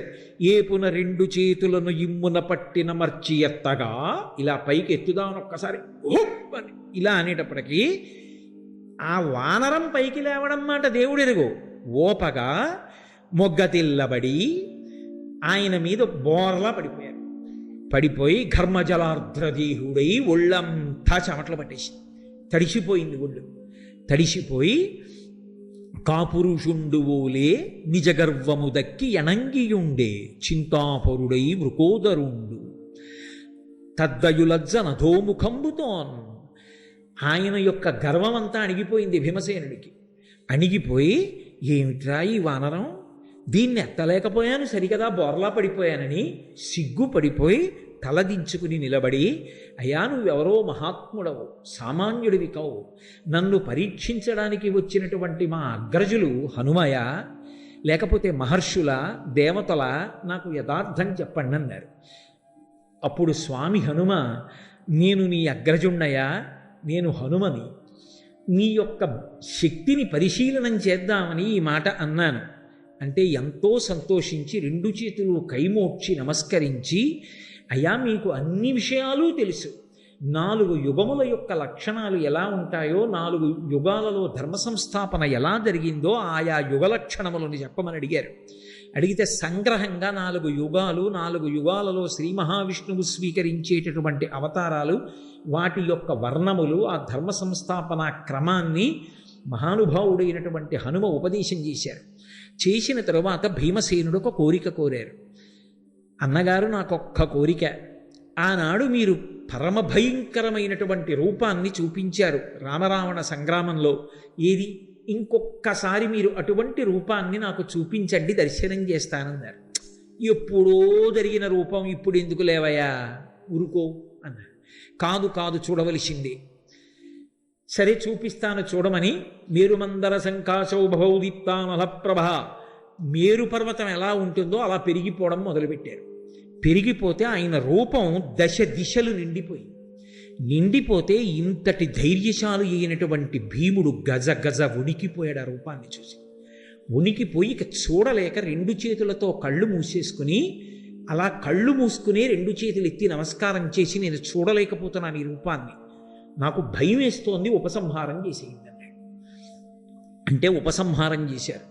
ఉపసంహారం చేసి మళ్ళీ వృద్ధవానరం ఎలా ఉంటుందో అలా కనపడి, ఇది నువ్వు చూపించమన్నావని చూపించినటువంటి రూపం, శత్రువీరులు ఎదురు నిలబడినప్పుడు దీనికి 2 ఇంతలు పెరుగుతుంది నా శరీరం. అటువంటి రూపాన్ని చూడడమే సాధ్యం కాదు. అటువంటి రూపంతోనే తొడ కొట్టినా, నా తోక విదల్చినా, నా నోరు తెరిచినా, నా 2 చేతులు పరిగలలా చాచినా, నా పాదములతో తొక్కినా నన్ను ఎదుర్కొని నిలబడగలిగిన వాడు ఈ లోకంలో ఉండడు. ఎందుకయ్యా ఇన్ని ఇడుములు పడతారు? ఒక్క క్షణంలో హస్తినాపురానికి వెళ్ళి మీ శత్రువులైన ధార్తరాష్ట్రుల్ని పీనుగు పెంటలు చేస్తాను, మీకు పట్టాభిషేకం చేస్తానన్నారు. మేము పౌరుష పరాక్రమాలు ఉన్నవాళ్ళమే, మీ అండదండలుండగా మాకేమి లోటు స్వామి హనుమ, మీరు మాకు అన్నగారు కాబట్టి మీ ఆశీర్వచనం చాలు, మేము మా పరాక్రమంతో శత్రువుల్ని సంహరించి రాజ్యాన్ని చేపడతాం, మీ ఆశీర్వచనం మాకుంచండి అన్నారు. చాలా సంతోషించారు.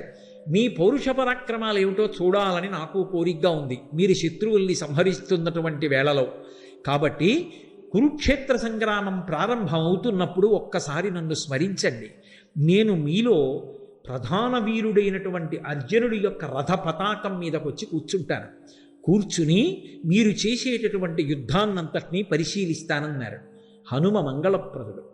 హనుమ ఎక్కడ ఉంటారో అక్కడ మంగళం జరుగుతుంది. హనుమ ఎక్కడ ఉంటారో అక్కడ శుభం జరుగుతుంది. హనుమ ఎక్కడ ఉంటారో అక్కడ ఈశ్వరుడి యొక్క కృప ఉంటుంది. మహానుభావుడు వచ్చి అర్జునుడి యొక్క రథ పతాకం మీద కూర్చున్నారు కాబట్టే పాండవులు గెలవడానికి అవకాశం ఏర్పడడానికి ఉన్నటువంటి కారణాల్లో ఒక బలమైన కారణమైంది. అంతటి మహానుభావుడు. భీమసేనుడు అడిగాడా, అయ్యా మీరు వచ్చి మా తమ్ముడు అర్జునుడి యొక్క రథపతాకం మీద వేయించేసి ఉండండి అని అడగలేదు. అడిగాడా, మీరు మా శత్రువుల్ని పరిమార్చండి అని అడగలేదు. అడగకుండా నేను వచ్చి అర్జునుడి యొక్క రథపతాకం మీద కూర్చుంటాను అన్నారు. ఎక్కడ ధర్మం ఉంటుందో, ఎక్కడ ధర్మానురక్తి ఉంటుందో, ఎక్కడ ఈశ్వర భక్తి ఉంటుందో అక్కడక్కడ పిలవవలసినటువంటి అవసరం లేకుండా స్వామి హనుమ బయలుదేరి వస్తూ ఉంటారు. అసలు హనుమ లేకపోతే ఉపద్రవము గడవదు. నేను అందుకే మీతో మొట్టమొదట్లోనే మనవి చేయడానికి కారణం అదే. ప్రతిరోజు ఒక్కసారి సంధ్యాకాలంలో ఆకాశాన్ని దర్శనం చేసి నమస్కరించినటువంటి వాడికి ఉపద్రవములు తొలగి ఎలా మంగళాన్ని పొందుతాడో, అలాగే ప్రతిరోజు ఒక్కసారి స్వామి హనుమ వంక చూసి నమస్కారం చేసినటువంటి వాడు ఉపద్రవముల నుండి గట్టెక్కుతాడు. అది ఎంత మహోపద్రవం అవనివ్వండి, గట్టెక్కడానికి స్వామి హనుమ కారణమవుతారు. ఆయన గట్టెక్కిస్తారు. ఆయన యొక్క శక్తి అటువంటిది. మీకు నేను రామాయణంలోంచే ఈ మాట అన్నందుకు ఒక సందర్భాన్ని నిరూపణం చేస్తాను. రామాయణంలో రామరావణ యుద్ధం అయిపోయింది. రావణాసురుడు మరణించాడు. సీతారాములకు పట్టాభిషేకం అయిపోయింది. రామచంద్రమూర్తి సంతోషంగా పరిపాలన చేస్తున్నారు. అగస్త్యాది మహర్షులు ఒకసారి అయోధ్యానగరానికి విజయం చేసి రామదర్శనాన్ని అపేక్షించారు. రాముడు వారిని లోపలికి ప్రవేశపెట్టి అర్ఘ్యపాద్యాదులిచ్చి పూజించి ఉచితాసనముల మీద కూర్చోపెట్టి ఒక ప్రశ్న వేశాడు. రావణాసురుడు అంతటి అరివీర భయంకరుడు ఎలా కాగలిగాడు అని అడిగాడు. అడిగితే అగస్త్య మహర్షి ఒక మాట చెప్పారు. రామ, నిజానికి రావణాసురుడు కాదు అంత శక్తివంతుడు. రావణాసురుడి కన్నా శక్తివంతుడు, రావణాసురుడి కన్నా కొన్ని కోట్ల రెట్ల ప్రమాదకారి, పరమ భయంకరుడు ఇంద్రజిత్తు. ఆ ఇంద్రజిత్తు మరణించడం రామాయణంలో పెద్ద మలుపు. వాడు దైవవశం చేత, అదృష్టవశం చేత, మీ పరాక్రమం చేత మడిసిపోయాడు రామ అన్నాడు. ఏమిటా ఇంద్రజిత్ విశేషం నాకు చెప్పవలసింది అని అడిగారు రామచంద్రమూర్తి. అప్పుడు చెప్పారు అగస్త్య మహర్షి. చాలా చిన్న వయస్సులో కృష్ణాజినం కట్టుకొని యజ్ఞోపవీతం వేసుకుని శిఖతో ఉండగా, అంత చిన్న వయస్సులో 7 యజ్ఞాలు చేశాడు. అవి ఒకటి కాదు, అశ్వమేధము, వాజపేయము, పౌండరీకము, ఇటువంటివి 7 పూర్తి చేశాడు. 7వది మహేశ్వర ప్రీతి కొరకు చేశాడు. 7 యజ్ఞములు అనితర సాధ్యమైన రీతిలో పూర్తి చేసి అంత బంగారం దానం చేశాడు. చేస్తే పరమేశ్వరుడు ప్రత్యక్షం అయ్యాడు. నీకేం కావాలని అడిగాడు. నాకు తామసీ విద్య కావాలని. తామసీ అంటే ఆ వ్యక్తి యుద్ధానికి బయలుదేరితే చీకట్లు సృష్టిస్తాడు. కటిక చీకటి అయిపోతుంది. ఆ కటిక చీకట్లో వ్యక్తి ఎక్కడున్నాడో ఎవరికీ తెలియదు. ఆయన యొక్క నిలబడిన ప్రదేశం ఎవరికీ గుర్తించడానికి యోగ్యంగా ఉండదు, ఎవరికీ తెలియడు. ఆ చీకట్లో ఉంటాడు. రథం కూడా దివ్యరథం ఉంటుంది. అది ఈశ్వర ప్రసాదంగా వచ్చిన దివ్యరథం. దాని గుర్రాలు అంతే, అక్షయబాణ తూణీరాలు అంతే. అందులో ఉండి చీకట్లోంచి మేఘముల చాటు నుంచి బాణాలు విడిచిపెడతాడు. ఎంతమందినైనా పడగొడతాడు. అసలు బాణం ఎక్కువ పెట్టడానికి ఎక్కడున్నాడో తెలియదు ఎవరికి. అటువంటి గుర్రాన్ని, అటువంటి గుర్రాల్ని, అటువంటి రథాన్ని, అటువంటి అక్షయబాణ తూణీరాల్ని, తామసీ విద్యని పొందాడు. పొంది రావణాసురుని యొక్క ఆశీర్వచనాన్ని పొందాడు. ఒకప్పుడు రావణాసురుడు స్వర్గలోకం మీదకి దండయాత్ర చేసి దేవేంద్రుడితో యుద్ధం చేశాడు. దేవేంద్రుణ్ణి ఇంకా గెలవలేదు, కానీ బడలిపోయాడు. ఆ బడలిపోయి ఉన్నప్పుడు బయలుదేరి వచ్చాడు ఇంద్రజిత్తు. తనకున్నటువంటి తామసీ విద్యని ఆవిష్కరించాడు. వెంటనే ఇంద్రుణ్ణి బంధీకృతుణ్ణి చేశాడు. రథంలో పెట్టుకుని రావణుడి దగ్గరికి వచ్చారు. నాన్నగారు, యుద్ధం అయిపోయింది, ఇంద్రుణ్ణి బంధించేశాను, పదండి అంతఃపురానికన్నా. తెల్లబోయాడు రావణాసురుడు. ఇంతటి అరివీర భయంకరుణ్ణి, ఇంతటి తపశ్శాలిని మీరు ఓడించలేదు. వీడు గెలిచేశాడు ఇంద్రజిత్తు ఆ ఇంద్రుణ్ణి. ఇంద్రుడిని బంధించి లంకాపురానికి తీసుకొచ్చి అంతఃపురంలో కారాగారంలో ఉంచాడు. ఇప్పుడు పులస్త్య బ్రహ్మ, చతుర్ముఖ బ్రహ్మ ఇద్దరూ బయలుదేరి వచ్చారు. ఇంద్రుణ్ణి బంధించడం మర్యాద కాదయా, విడిచిపెట్టు. కానీ ఇంద్రుణ్ణి గెలిచిన వాడివి కాబట్టి ఇక నుంచి నిన్ను మేఘనాథుడని పిలవరు, ఇంద్రజిత్ అని పిలుస్తారు. ఆయన అన్నాడు, ఇంద్రుణ్ణి విడిచిపెడతాను, కానీ నాకు మరణం లేకుండా వరమిమ్మన్నాడు. అసలే అంత భయంకరమైనటువంటి తామసీ విద్య చేతిలో ఉన్నవాడు, ఈశ్వరానుగ్రహ సంపన్నుడు, ధర్మమును విడిచిపెట్టినవాడు ఏ ప్రమాదం తెస్తాడో అని బ్రహ్మగారు అన్నారు. అలా చిరంజీవిత్వాన్ని ఇవ్వడం కుదరదు. ఈ లోకంలో పుట్టిన వాళ్ళందరూ వెళ్ళిపోవలసింది. అందుకే ఇది మర్త్యలోకము అని పిలవబడుతుంది. కాబట్టి శరీరం విడిచిపెట్టాలి. కానీ ఇంద్రుణ్ణి గెలవడం కన్నా గొప్పతనం లోకంలో ఎక్కడుంది? నిన్ను నేను నా నోటితో ఇంద్రజిత్ అని పిలుస్తున్నాను. అప్పుడు ఇంద్రజిత్ అన్నాడు, అయితే పోనీ ఒక వరం ఇవ్వండి. నేను ప్రతిరోజు నికుంభిలకి హోమం చేస్తాను. లంకాపట్టణంలో ఉండేటటువంటి దేవత, ఆవిడికి హోమం చేసినప్పుడు చాలా ఉగ్రమైన హోమం చేస్తాడు. నెత్తురు అందులో పోసి నల్లమేకని పళ్ళతో పట్టి పీకుతాడు, పీకి హవ్యం ఇస్తాడు. అటువంటి హోమం చేస్తాను. హోమం పూర్తి చేసి రథం ఎక్కితే ఇక నన్ను ఓడించగలిగిన వాడు 3 లోకముల యందు ఉండకూడదు. తథాస్తు వరమిచ్చాడు. అందుకే ఇంద్రజిత్తుని ఎవరూ నిగ్రహించలేరు. అటువంటి ఇంద్రజిత్ రామాయణంలో ఏ కారణానికి పడిపోయాడో తెలుసా? అసలు మీరు యుద్ధకాండ చదివితే రామాయణం ఇంతకుముందు ఎప్పుడూ చదవలేదు, ఇదే మొట్టమొదటిసారి. అసలు రామకథ ఏమిటో తెలియదు అనుకోండి, ఉద్విగ్నతతో వెంట్రుకలు నిక్కపొడుచుకుంటే అసలు ఏమవుతుందని. రామరావణ యుద్ధం కన్నా ఇంద్రజిత్ యుద్ధం అలా ఉంటుంది యథార్థానికి. వాడు బ్రహ్మాస్త్రం వేసి బంధించాడు రామలక్ష్మణంలో. ఒకసారి మాయాసీతని తీసుకొచ్చాడు రథంలో. హనుమ అంతటి వారు నమ్మేశారు నిజంగా సీతని. ఎందుకంటే అశోకవనంలో హనుమ దర్శనం చేసినప్పుడు కృషీభూతయి సీతమ్మ ఎలా ఉంటుందో అలా అటువంటి సీతమ్మని మాయాసీతని సృష్టించాడు. సృష్టించి ఆవిడ్ని కర్ర పెట్టి కొడుతూ తీసుకొచ్చాడు. ఆవిడ అరుస్తుంటే ఆ బాధ చూసి యుద్ధం చేస్తున్న వానరులందరూ తెల్లబోయి ఆగిపోయారు.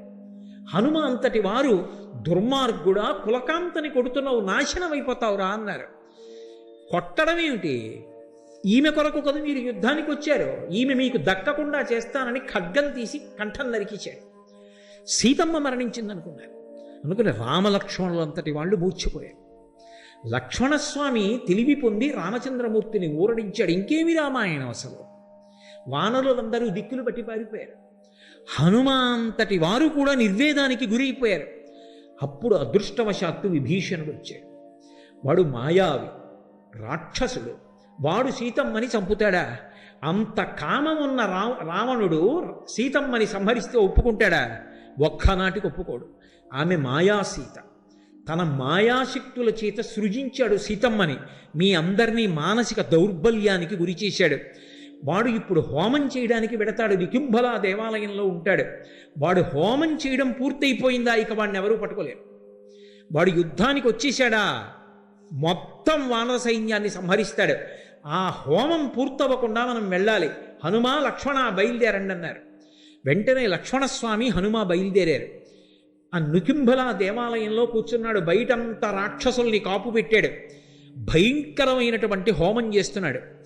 హోమం పూర్తయి పీఠమించి లేచాడా, మళ్ళీ ఒక ప్రత్యేక రథం హోమగుండంలోంచి వస్తుంది. అది ఎక్కుతాడు. ఎక్కితే ఇక కనపడ్డా. తామసీ విద్యని ఉపాసన చేసి అక్కడి నుంచి అస్త్రప్రయోగం చేస్తాడు. కాబట్టి ఇప్పుడు పీటల నుంచి లేచిపోవాలి. బ్రహ్మగారికి మాట ఇచ్చాడు, ఏ రోజునైనా హోమం చేస్తుండగా పూర్తి చెయ్యకుండా పీటల నుంచి లేచిపోతే ఆ రోజున నేను మరణిస్తానన్నాడు. ఇంద్రజిత్ చచ్చిపోతే తప్ప ఆ యుద్ధం గెలవడం సాధ్యం కాదు. పడిపోవాలి ఇంద్రజిత్. అలా పడిపోవాలంటే పీటల మించి లేచిపోవాలి. పీటల మించి లేచిపోవాలంటే ఎలా? మహానుభావుడు స్వామి హనుమకి సాధ్యమైంది. అక్కడ ఉన్న వానర వీరులందరినీ మర్దించేశారు. అక్కడ ఉన్న రాక్షస వీరుల్ని మర్దించేశారు పట్టుకుని. ఆ చుట్టుపక్కల కాపలా ఉన్న వాళ్ళు పెద్ద పెద్ద కేకలు పెట్టారు. ఓయ్ ఇంద్రజిత్తు, అసలు తర్వాత నువ్వు ఈ హోమం పూర్తి చేయడం, యుద్ధానికి వెళ్ళడం, అసలు మేము బతికుంటే కదా. ఓ పక్క నుంచి మమ్మల్ని అందరినీ చంపేస్తున్నాడు ఈ హనుమ, ఈయన వచ్చి నీ మీద పడిపోతాడు, లే రా రక్షించు రక్షించు అని అరిచారు. తన వారన్న వారందరూ చేస్తున్నటువంటి ఆ హాహాకారాలు, ఆ కేకలు విని తట్టుకోలేకపోయాడు ఇంద్రజిత్. తట్టుకోలేక చేస్తున్న హోమాన్ని మధ్యలో విడిచిపెట్టి పీఠమించి లేచిపోయి రథం ఎక్కాడు. ఇదే అదును సంహరించి ఇవ్వాలన్నాడు విభీషణుడు లక్ష్మణస్వామిని. స్వామి హనుమ రోజున అలా బుద్ధితో యుక్తి పన్ని ఉండి ఉండకపోతే, అంత బలంతో రాక్షసుల్ని మర్దించి ఉండకపోతే అసలు లేస్తాడా పీటల మించి ఇంద్రజిత్? లేవకపోతే ఇంద్రజిత్తుని సంహారం చేయడం కుదురుతుందా? ఆ రోజు వాడు హోమం పూర్తి చేస్తే ఏమయ్యేదో రామాయణం. హోమం పూర్తి చేయకుండా రథం ఎక్కి యుద్ధానికి వచ్చాడు. యుద్ధానికి వస్తే ఇద్దరి మధ్య భయంకరమైన యుద్ధం జరుగుతోంది. లక్ష్మణస్వామి నేల మీద ఉన్నారు, వాడు రథం మీద ఉన్నాడు, అది దివ్యరథం. అప్పుడు స్వామి హనుమ వాహనమై లక్ష్మణస్వామిని తన భుజాల మీదకి ఎక్కించుకున్నారు. ఎక్కించుకున్న నాడు ఆ హనుమని బాణములు పెట్టి కొడితే పూచిన మోదుగు చెట్టులా అయ్యారు. అయినా సరే రామకార్యం కోసం, రాముడి కోసం, ధర్మం కోసం, తనని నమ్ముకున్న వానరుల కోసం, తన ప్రభు అయిన సుగ్రీవుడి కోసం లక్ష్మణస్వామిని వహించారు. భయంకరమైనటువంటి యుద్ధం ఇద్దరికీ మధ్య జరిగింది. అంత భయంకరమైనటువంటి యుద్ధం జరిగితే ఆ యుద్ధంలో చిట్ట చివరికి రౌద్రాస్త్రాన్ని ప్రయోగించాడు. రథాన్ని పడగొట్టాడు, సారథిని పడగొట్టాడు. చిట్ట చివరికి ఇంద్రజిత్తు ఇవన్నీ పోయినా సరే చేతిలో ఖడ్గాన్ని పట్టుకొని వేరొక ధనస్సు తీసుకుని లక్ష్మణస్వామి మీదకి యుద్ధానికి వచ్చాడు. ఐంద్రాస్త్రాన్ని ప్రయోగించి రామాయణానికి మూలమంత్రం అంటారు. ధర్మాత్మ సత్యసంధశ్చ రామో దాశరథిర్యది పౌరుషీచా ప్రతిద్వంద్వశరైనం జహిరావణిం. ఈ మాటలు చెప్పి రావణుని యొక్క కుమారుడైన ఈ ఇంద్రజిత్తు మరణించుగాక అని బాణప్రయోగం చేస్తే అప్పుడు ఇంద్రజిత్తు యొక్క శిరస్సు ఛేదింపబడింది. స్వామి హనుమ లేకపోతే అసలు ఆ ఇంద్రజిత్తు సంహారం చెయ్యడం అనేటటువంటిది అంత తేలికగా జరిగి ఉండేదా అని ఆలోచన చేస్తే అసలు అది అంత తేలికగా జరిగేటటువంటి కార్యం కానే కాదు. మహానుభావుడైనటువంటి హనుమ ఆర్తత్రాణపరాయణుడై ఎక్కడ ఎవరు ఎలుగెత్తి హనుమాని పిలవనివ్వండి, పరమ సంతోషంతో పరుగు పరుగున వచ్చి కాపాడతారు. ఆయన్ని పిలవక్కర్లేదు, ఆయన పేరు పెట్టి రామనామం చెప్తే చాలు పరమ ప్రసన్నుడైపోతారు. అందున ఆశ్చర్యం ఏమిటంటే సంవత్సరం మొత్తం మీద తప్పకుండా రామనామం కంఠ ఉన్నందుకు గళమెత్తి చెప్పవలసిన రోజు ఏదైనా ఉంటే ఇవ్వాలి. మార్గశిర మాసంలో వచ్చినటువంటి శనివారం. ఈ శనివారం నాడు ఎవరు రామనామ సంకీర్తనం చేస్తారో వాళ్ళందరికీ కూడా హనుమ యొక్క కృప విశేషంగా కలుగుతుంది. అంతటి మహానుభావుడు. ఒకరినేమి, ఆయన ఒకానొకనాడు తరిగొండ వెంగమాంబ గారిని రక్షించలా. తల్లి ఎక్కడో తరిగొండలో పుట్టారు, తిరుకొండ చేరుకున్నారు. తిరుకొండ తిరుమల, తరిగొండ వెంకటాచల క్షేత్రానికి దగ్గరలోనే ఉంటుంది. నరసింహస్వామి బిడ్డలు లేకపోతే కానాల కృష్ణయ్య మంగమ్మ అనేటటువంటి దంపతులు వెంకటాచలంలో వెంకటేశ్వర స్వామి వారిని ఉపాసన చేస్తే ఆయన అనుగ్రహంగా పుట్టింది. అందుకని వెంకమ్మ అని పేరు పెట్టుకున్నారు. చిన్నప్పటి నుంచి ఎప్పుడూ పూజలు భజనలు సంకీర్తనలు చేసేదావిడే. ఈ పిల్ల ఆడపిల్ల ఇక్కడ ఇలా భక్తిలో మునిగిపోతే రేపు పొద్దున్న అత్తవారింట్లో ఎలా పేరు తెచ్చుకుంటుంది? పెళ్లి చేయండి, మార్పు వస్తుందన్నారు. వెంటనే వెంకటాచలపతి అనబడేటటువంటి ఒక వ్యక్తిని చూసి వివాహం చేశారు. ఇంకా కాపరానికి వెళ్ళనే లేదు, ఆ భర్త గారు శరీరం విడిచిపెట్టాడు. నేను విధవని కాను, నేను ఎప్పుడో వెంకటేశ్వరుడు ఇల్లాలని, నాకు పెళ్లి చెయ్యొద్దని చెప్పేది ఆవిడ. అందుకని ఆవిడ సౌభాగ్య సూచనలను విడిచిపెట్టలేదు. విడిచిపెట్టకపోతే ఆ తరిగొండలో నేను ఆ తరిగొండ వెళ్ళి ప్రత్యేకంగా ఆ నరసింహస్వామి దేవాలయం, వేంగమాంబ గారు తిరిగిన ప్రాంతాలు దర్శనం చేసి పరవశత్వాన్ని పొంది వచ్చాను. ఒకప్పుడు ఆ నృసింహస్వామి దేవాలయం ఇప్పటికీ మీరు వెళ్ళినా చూడొచ్చు తరిగొండలో. ఆ తల్లి మంగళప్రదమైనటువంటి చిహ్నములతో సౌభాగ్యవంతురాలైన స్త్రీ ఎలా ఉంటుందో అలా పసుపు, గాజులు, పువ్వులు, కుంకం వీటితో ఉంటోందని ఒకప్పుడు ఆ ఊరు పీఠాధిపతులు వస్తే వారికి ఫిర్యాదు చేశారు. ఊళ్ళో ఉన్నవారు ఆయన పిలిపించారు వెంగమాంబ గారిని. వెంగమాంబ గారు చేతిలో పళ్ళు పట్టుకొచ్చి అక్కడ పెట్టి నిలబడ్డారు, నమస్కరించలేదు. పీఠాధిపతులు అడిగారు, ఎందుకు నమస్కరించలేదు నాకని అడిగారు.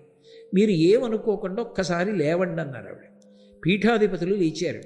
ఆవిడ పీఠానికి నమస్కారం చేశారు. పీఠానికంటే ఆయన కూర్చున్న ఆసనానికి. ఆసనం భగ్గున కాలిపోయింది. అప్పుడు ఆయనకు అర్థమైంది ఈవిడ కారణజన్మురాలు, ఇటువంటి ఆవిడ జోలికి వెళ్ళవద్దు, ఈమె సంప్రదాయములకు అతీతమైన వ్యక్తి, అన్నీ ఒక గాట కలిపి మాట్లాడకూడదు, ఆమె సంప్రదాయాతీతమైన వ్యక్తి అని పీఠాధిపతులు చెప్పిన తరువాత కొన్నాళ్ళు ఆవిడ జోలికి వెళ్ళలేదు. కానీ ఒకప్పుడు ఆమె ఆ దేవాలయంలో హనుమ పాద సన్నిధిలో కూర్చుని ధ్యానంలో ఉండగా అర్చకులు జుట్టు పట్టి ఈడ్చేసి, మా ఊరికి దాపురించావు, ఎక్కడికైనా పోయినా బాగుండు నువ్వు అన్నారు. ఆ మాట ఆవిడికి ఎందుకో వెంకటాచల క్షేత్రానికి వెళ్ళిపోమ్మని చెప్తున్నట్టుగా అనిపించింది. 20 సంవత్సరాల వయస్సులో కటిక చీకట్లో కాకులు దూరని కారడవి, చీమలు దూరని చిట్టడవి అని చిన్నప్పుడు కథల్లో చెప్తారే, అటువంటి అరణ్యంలో బయలుదేరి ఆవిడ వెంకటాచల క్షేత్రాన్ని చేరుకోవడానికి ప్రయత్నించారు. అంత చీకటిలో ఆవిడ వెడుతున్నప్పుడు ఆమెని అరణ్యంలో కాపాడిన స్వామి ఎవరో తెలుసా? స్వామి హనుమ. త్రోవ హనుమ అంటారు. ఇప్పటికీ ఉంది వెంకటాచల క్షేత్రంలో ఆ మూర్తి. కాబట్టి మహానుభావుడు ఆయన ఎప్పుడు ఎక్కడ ఎవరిని ఆదుకోలేదు. స్వామి అని పిలిస్తే చాలు, ధర్మం కోసం, ధర్మమునందు అనురక్తి ఉన్న వారి కోసం పరుగు పరుగున వచ్చి కాపాడారు. ఆయన సంగీతమునందు కూడా అంతటి మహాప్రవేశం ఉన్నటువంటి వారు. పరాశర సంహితలో ఒక విషయం చెప్తారు, ఆయన ఎంత వినయమున్నవారో. గర్వం అన్న మాటకు ఆయన అంత వ్యతిరేకి. గర్వం అంటే ఆయనకు అసహ్యం. ఒకానొకప్పుడు గరుత్మంతుడు అహంకారాన్ని పొందాడు. నా అంత గొప్పవాడెక్కడున్నాడు? శ్రీ మహావిష్ణువుకి వాహనాన్ని. ఎటువంటి వారినైనా నా ముక్కుతో చీల్చి చెండాడగలను, నా రెక్కలతో కొడతాను, నా పాదములతో గోళ్లతో చీల్చేస్తానని గమనించాడు కృష్ణ భగవానుడు. ఒకేసారి గరుత్మంతుడికి సత్యభామకి కూడా గర్వభంగం చెయ్యాలనుకున్నాడు. గరుత్మంతుణ్ణి పిలిచి, ఓ వైనతేయ, నువ్వు వెంటనే వెళ్ళి, అదిగో గంధమాదన పర్వతం మీద పర్వత గుహలో పడుకుని ఉన్నారు హనుమ, నేను పిలుస్తున్నానని చెప్పి వెంటనే తీసుకురా అన్నారు. హనుమని తీసుకురావడం పెద్ద విషయం ఏమిటి? ఉత్తర క్షణంలో బయలుదేరి వెళ్ళారు గరుత్మంతుడు మంచి అతిశయంతో. అక్కడ గుహలో యోగనిష్టలో ఉన్నారు. ఆ కుంభకం చేసి యోగనిష్టలో ఉండగా వెళ్ళి హనుమా హనుమా అని పిలిచారు. పలకలేదు. పలకలేదని కోపం వచ్చి ఆయన నాసారంధ్రములోకి తన ముక్కు పుటాన్ని చేర్చి పొడిచారు. ఆయనకి కించిత్ ధ్యానభంగం అయింది. ఆయన చెవి దగ్గరికి వచ్చి అరిచారు. హనుమ చెవి దగ్గరికి వచ్చి ఆయన మెల్లిగా బహిర్ముఖులై, యోగాభ్యాసంలో ధ్యానంలో సమాధి స్థితిలో ఉన్నవాడు ఒక్కసారి బహిర్ముఖుడు కాకూడదు, మెల్లమెల్లగా బహిర్ముఖుడు కావాలి. అందుకని మళ్ళీ ప్రాణాయామంతోనే బహిర్ముఖులు అవుతారు. అందుకని ఈ వైనతేయుడైన గరుత్మంతుడికి గర్వం అణచాలని ఆయన ఒక ముక్కురంధ్రాన్ని పూసి ప్రాణాయామం కోసమని ఒక ముక్కురంధ్రం మూసి ఒక ముక్కురంధ్రంతో గట్టిగా ఊపిరిలాగారు. ఆ ఎదురుగుండా ఉన్నటువంటి గరుత్మంతుడు ఎగిరి వచ్చి ఆయన ముక్కురంధ్రాన్ని కట్టుకున్నాడు. ఈ రంధ్రం ఇలా వదిలిపెట్టేస్తే గరుత్మంతుడు కింద పడ్డాడు. ఇలా మూసి మళ్ళీ ఈ రంధ్రంతో గట్టిగా గాలి విడిచిపెట్టారు, పీల్చిన గాలిని. ఆ గాలికి ఎగిరి ఎక్కడో వెళ్ళిపడ్డాడు. మళ్ళీ ఇలా పీల్చారు, మళ్ళీ వచ్చి ముక్కు కట్టుకున్నాడు. అయ్యబాబో, ఇదే బలం, ఇదేం బలం, ఊపిరి పీలిస్తేనే ఇలా ఉందనుకున్నాడు. హడిలిపోయి ఆయన ఊపిరిని యథాస్థితికి తెచ్చిన తరువాత పైకి ఎగిరిపోయి చూస్తున్నాడు. ఇలా కాదు, ఈయన్ని ఎత్తుకుపోతాను, నా రూపాన్ని పెంచని పెద్ద పెద్ద రెక్కలు పెంచాడు. హనుమ తన తోక పెంచి ఆకాశాన్ని చుట్టారు, వాలాన్ని. గరుత్మంతుడు ఆగ్రహించి తన ముక్కుతో దానికి ఛిద్రం చేయబోయాడు, పొడవబోయాడు. వెంటనే తన తోకతోటి గరుత్మంతుణ్ణి చుట్టారు. చుట్టి బంధించి గిర్ర గిర్ర గిర్ర గిర్ర తిప్పి ఆకాశంలో విసిరేశారు. విసిరేస్తే పాలసముద్రం పక్కనున్న కొండ మీద వెళ్ళి పడ్డాడు. పడి అక్కడి నుంచి శరీరం అంతా భిన్నమైపోయి పాలసముద్రంలో మునిగాడు. మళ్ళీ పూర్వ తేజస్సు వచ్చింది. చేతులు కట్టుకుని అత్యంత వినయంగా శ్రీకృష్ణ భగవానుడి దగ్గరికి వెళ్ళాడు. ఏమి హనుమా, ఏమి గరుత్మంతా తీసుకురమ్మన్నాను, హనుమని ఎందుకు తీసుకురాలేదన్నారు. ఏమీ తెలియనట్టు కృష్ణ పరమాత్మ. ఆయన ఏదో ధ్యానంలో ఉన్నాడు, మహానుభావ తీసుకురావడం కష్టమైంది, పలకట్లేదు. నా ఆజ్ఞ అని చెప్పు, సీతారాములు పిలుస్తున్నారని చెప్పు, వెంటనే వస్తాడు, వెళ్ళు, భయం లేదన్నారు. ఈసారి వెడితే రావడం ఉంటుందా? అనుమానం వచ్చింది గరుత్మంతుడికి. సరే, ఆయన ఆజ్ఞ, వినయంగా వెళ్ళు, గర్వంతో వెళ్ళకు. నేను రమ్మన్నాను కదా, నేను పిలుస్తున్నాను కదా అని చెప్పి ఊరికే హనుమా హనుమా అని కేకలేకు. పరమ వినయంతో చేతులు కట్టుకుని తల వంచుకొని స్వామి మిమ్మల్ని సీతారాములు పిలుస్తున్నారని చెప్పు, వస్తారన్నారు. తిన్నగా హనుమ ఉన్న గుహ దగ్గరికి వెళ్ళారు. వెళ్ళి గరుత్మంతుడు చేతులు కట్టుకుని ఈసారి ఎంతో వినయంతో స్వామి హనుమా హనుమా అని పిలిచారు. ఏమి అన్నారు. పళ్ళు తీసుకెళ్ళి అక్కడ పెట్టి నమస్కారం పెట్టారు. అంజలి ఘటించి సీతారాములు పిలుస్తున్నారన్నారు. ఒక్కసారి పైకి లేచారు. సీతారాముల పద ఎక్కడున్నారన్నారు. ముందు వైనతేయుడెడుతున్నాడు, వెనకాతల హనుమ వచ్చారు. ఇంతలో కృష్ణ భగవానుడు అన్నాడు, పక్కన సత్యభామ కూర్చునుంది. సత్యభామ హనుమ వస్తున్నారు, పక్కన సీతమ్మని తప్ప ఒప్పుకోరు, నేను రాముడిగా మారిపోతున్నాను, నువ్వు సీతమ్మగా మారిపో అన్నారు. నేనెక్కడ మారిపోతాను సీతమ్మగా? అలా సీతమ్మే కావాలంటే కావాలనమనండి, నేను కృష్ణుడిగా ఉన్నాను సత్యభామని చెప్పండి. అయినా అలా ఎవరు మారతారు? రుక్మిణీదేవి మారుతుంది అన్నాడు కృష్ణ భగవానుడు. ఆవిడికి మరీ ఆగ్రహం వచ్చింది. అబ్బా, రుక్మిణీదేవి సీతమ్మ అయిపోగలదే, అయితే రుక్మిణీదేవిని పిలిచి కూర్చోబెట్టుకోండి, మారుతుందేమో చూద్దాం. రుక్మిణీదేవి మారలేదని ఆవిడ ఆశ. ఆయన వెంటనే వచ్చేస్తున్నారు స్వామి హనుమ, రా రా రుక్మిణి రా అని పక్కన కూర్చోబెట్టుకున్నారు. అనగా ఆదిలక్ష్మి అయిన రుక్మిణి తోడ క్రీడ సల్పుచున్న కృష్ణ చూచి కదూ, ఆవిడే ఆదిలక్ష్మి, ఆవిడే ఒకప్పుడు సీతమ్మగా వచ్చింది. శ్రీరమ సీతగాక నిజ సేవక బృందము వీర వైష్ణవాచార జనంబుగాక విరజానది గౌతమిగాక వికుంఠమున్నారయ భద్రశైల శిఖరగ్రముగాక వసించు చేతనోద్ధారకుడైన విష్ణుడవు దశరథి కరుణాపయోనిధి అంటారు పాపరాజు గారు. రుక్మిణీదేవి సీతమ్మగా మారిపోయింది. కృష్ణ భగవానుడు రాముడైపోయాడు. హనుమ గబగబా లోపలికి వచ్చారు. రామా రామా రామా పరమ సంతోషం. ఆయన చుట్టూ ప్రదక్షిణం చేసేశారు. ప్రదక్షిణాలు చేసి ఆయన కాళ్ళ మీద పడిపోయి నమస్కారం చేశారు. వెంటనే సీతమ్మ మెళ్ళలోంచి హారాన్ని తీసి రాముడికి ఇచ్చింది. రాముడు ఆ హారాన్ని తీసి హనుమకిచ్చి, హనుమ ఎప్పుడు ఈ హారాన్ని పక్కన పెట్టకు, మెడలో వేసుకో. తప్పకుండా వేసుకుంటానని మెడలో వేసుకున్నారు. కొన్ని పళ్ళిచ్చి, హనుమ చాలా సంతోషం, నువ్వు మళ్ళీ యథేచ్ఛగా గంధమాదన పర్వతాన్ని చేరుకుని నీ గుహలో కూర్చుని ధ్యానం చేసుకో. హే భగవన్, మీరు మళ్ళీ సీతారాములుగా దర్శనమిచ్చారు, పరమ సంతోషం అని సంతోషపడిపోయి భజన చేసుకుంటూ ఎగురుకుంటూ హనుమ వెళ్ళిపోయారు. అటు సత్యభామ ఇటు గరుత్మంతుడు కూడా అతిశయం ఎంత చెడ్డదో తెలుసుకున్నారు.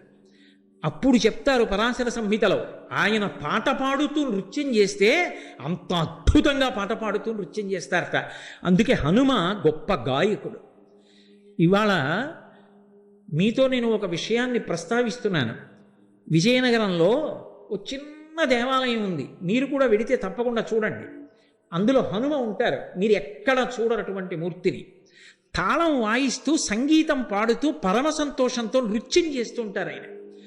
ఒకప్పుడు భారతదేశానికి ఎనలేని ఖ్యాతి తీసుకొచ్చి తన నేపథ్యగానంతో కొన్ని వేల పాటలు పాడి అజరామరమైన కీర్తి సంపాదించి భగవద్గీతని కృష్ణ భగవానుడే చెప్తున్నాడా అన్నట్టుగా భగవద్గీత పాడి ఇప్పటికీ కీర్తి శరీరుడై వెంకటాచలంలో ఎవరి యొక్క పాట వినపడుతూనే ఉంటుందో అటువంటి ఘంటసాల వెంకటేశ్వరరావు గారు మహానుభావుడు 4 ఇళ్ల దగ్గరికి వెళ్ళి వాళ్ళు పెట్టినటువంటి అన్నం తిని వచ్చి పడుకోవడానికి చోటు లేక ఆ దేవాలయంలో పడుకునేవారు. ఇప్పటికీ పెద్దలు అంటారు, అక్కడ పడుకునుండగా ప్రతిరోజు రాత్రివేళ సంకీర్తన చేస్తారట హనుమ రామచంద్రమూర్తి మీద. మీరు ఇప్పటికీ వెడితే చూడొచ్చు. అది నేను ప్రత్యేకంగా దాని ఫోటో తెచ్చుకున్నాను కూడా. అసలు నేను ఇప్పటి వరకు ఎక్కడ చూడాల, ఒక్క విజయనగరంలోనే ఉంది ఆ మూర్తి. అక్కడే ఘంటసాల గారి పెద్ద విగ్రహం పెట్టారు. ఎక్కడ తను పడుకోవడానికి చోటు లేక ఇల్లు లేక గుడిలోకి వచ్చి పడుకున్నారో అక్కడే తరువాత ప్రపంచ ప్రఖ్యాతిని ఆర్జించినటువంటి ఘంటసాల వెంకటేశ్వరరావు గారు కచేరీ చేశారు. అక్కడే కూర్చుని. అది విచిత్రం. మహానుభావుల జీవితాలు అలా ఉంటాయి. వాళ్ళు ఏం దాచుకోరు, అతిశయాలకి పోరు. ఏ రాత్రి వేళ బహుశः సంకీర్తన చేస్తున్నటువంటి హనుమ ఆ ఘంటసాల గారికి దర్శనమిచ్చారో, ఏ హనుమత్ కటాక్షాన్ని పొందారో, మహానుభావుడి కంఠం అమృతధార అయింది. ఇప్పటికీ ఇన్నేళ్ళైపోయింది, ఘంటసాల గారు తెలియని వ్యక్తి ఉంటాడా? మహానుభావుడు అంతటి స్థాయిని పొందారు అంటే హనుమ యొక్క అనుగ్రహ విశేషం. అటువంటి మహానుభావుడు హనుమ. భక్తి ధర్మము ఎక్కడ ఉంటాయో అక్కడ ఆయన అనుగ్రహం ఉంటుంది. నేను మీతో ఒక మాట మనవి చేసి ఉన్నాను కదూ, ఇవాళ నేను ఇంకొక పావుగంట ఉపన్యాసం చెప్పచ్చు, కానీ అంతకన్నా నైమిత్తిక తిథి చాలా ప్రధానం. ఇవాళ ఎంతో ఎంతో గొప్ప రోజు, సంవత్సరం మొత్తం మీద ఇటువంటి రోజు దొరకదు. నేను ఇంట్లో పూజ చేసుకోవడం, నేను నామం చెప్పడం వేరు. మీరు నన్ను గౌరవించి ఇక్కడ కూర్చోపెట్టినందుకు ఇవాళ మీ అందరికీ కూడా నేను అటువంటి అవకాశం కల్పించకపోతే నేను దోషం చేసిన వాడిని ఉంటాను. అందుకే మనందరం కలిపి నేను కొద్దిసేపు ఆ రామనామానికి సంబంధించినటువంటి ఆ పై మకుటని చెప్తూ ఉంటాను. అంటే ఏదో పాలు తేనెల పంచదార కన్నను మధురమైనది రామనామము అన్నాను అనుకోండి, మీరు రామనామము రమ్యమైనది రామనామము అదొక్కటే మీరు అంటున్నారు. ఎందుకని? రామనామము రమ్యమైనది రామనామము అన్నప్పుడు 3 మాటలు రామ రామ రామ అంటారు. మీరు 3 మాటలు రామ రామ రామ అంటే 2 × 5 × 2 × 5 × 2 × 5 2 5 10 10 20 20 100 100 200 205 1000 సహస్రనామ తత్తుల్యం రామనామ వరాననే అన్ని మాటలు ఇవాళ మీరు విష్ణు సహస్రం చేసేసారు. కాబట్టి నేను చెప్తాను, ఎవ్వరూ కూడా మళ్ళీ మనకి భగవంతుని యొక్క అనుగ్రహం పొందడానికి ఇటువంటి తిథులు కలిసి రమ్మంటే రావు. జీవితంలో అవకాశాన్ని వినియోగించుకున్నవాడు ధన్యుడు. అందుకే మీరందరూ కూడా చక్కగా రామనామము రమ్యమైనది రామనామముని గట్టిగా చెప్పండి. పాహి కృష్ణాయనచు ద్రౌపది పలికినది శ్రీరామనామము నామము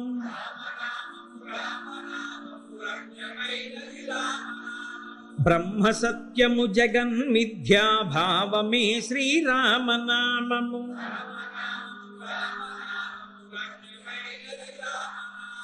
సకల జీవులలోన వెలిగే సాక్షిభూతము రామనామము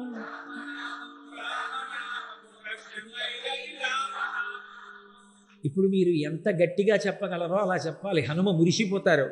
ఆంజనేయుని వంటి భక్తులక శిష్ట జనముల దివ్య దృష్టికి స్పష్టమగు శ్రీరామనామము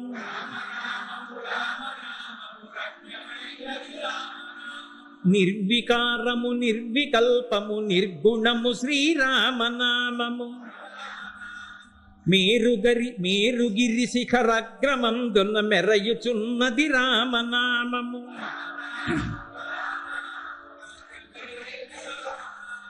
ధాత వ్రాసిన వ్రాత తుడిచెడి దైవమే శ్రీరామనామము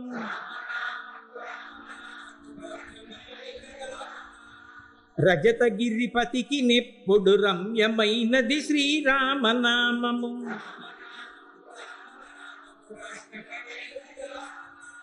ఆత్మలో జీవాత్మతానై అలరుచున్నది రామనామము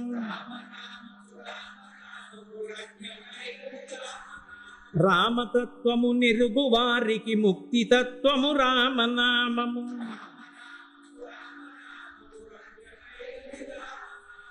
రాక్షసులను తరిమి కొట్టిన నామమే శ్రీరామనామము మంగళంబగు భక్తితో పాడిన శుభకరంబగు శ్రీరామనామము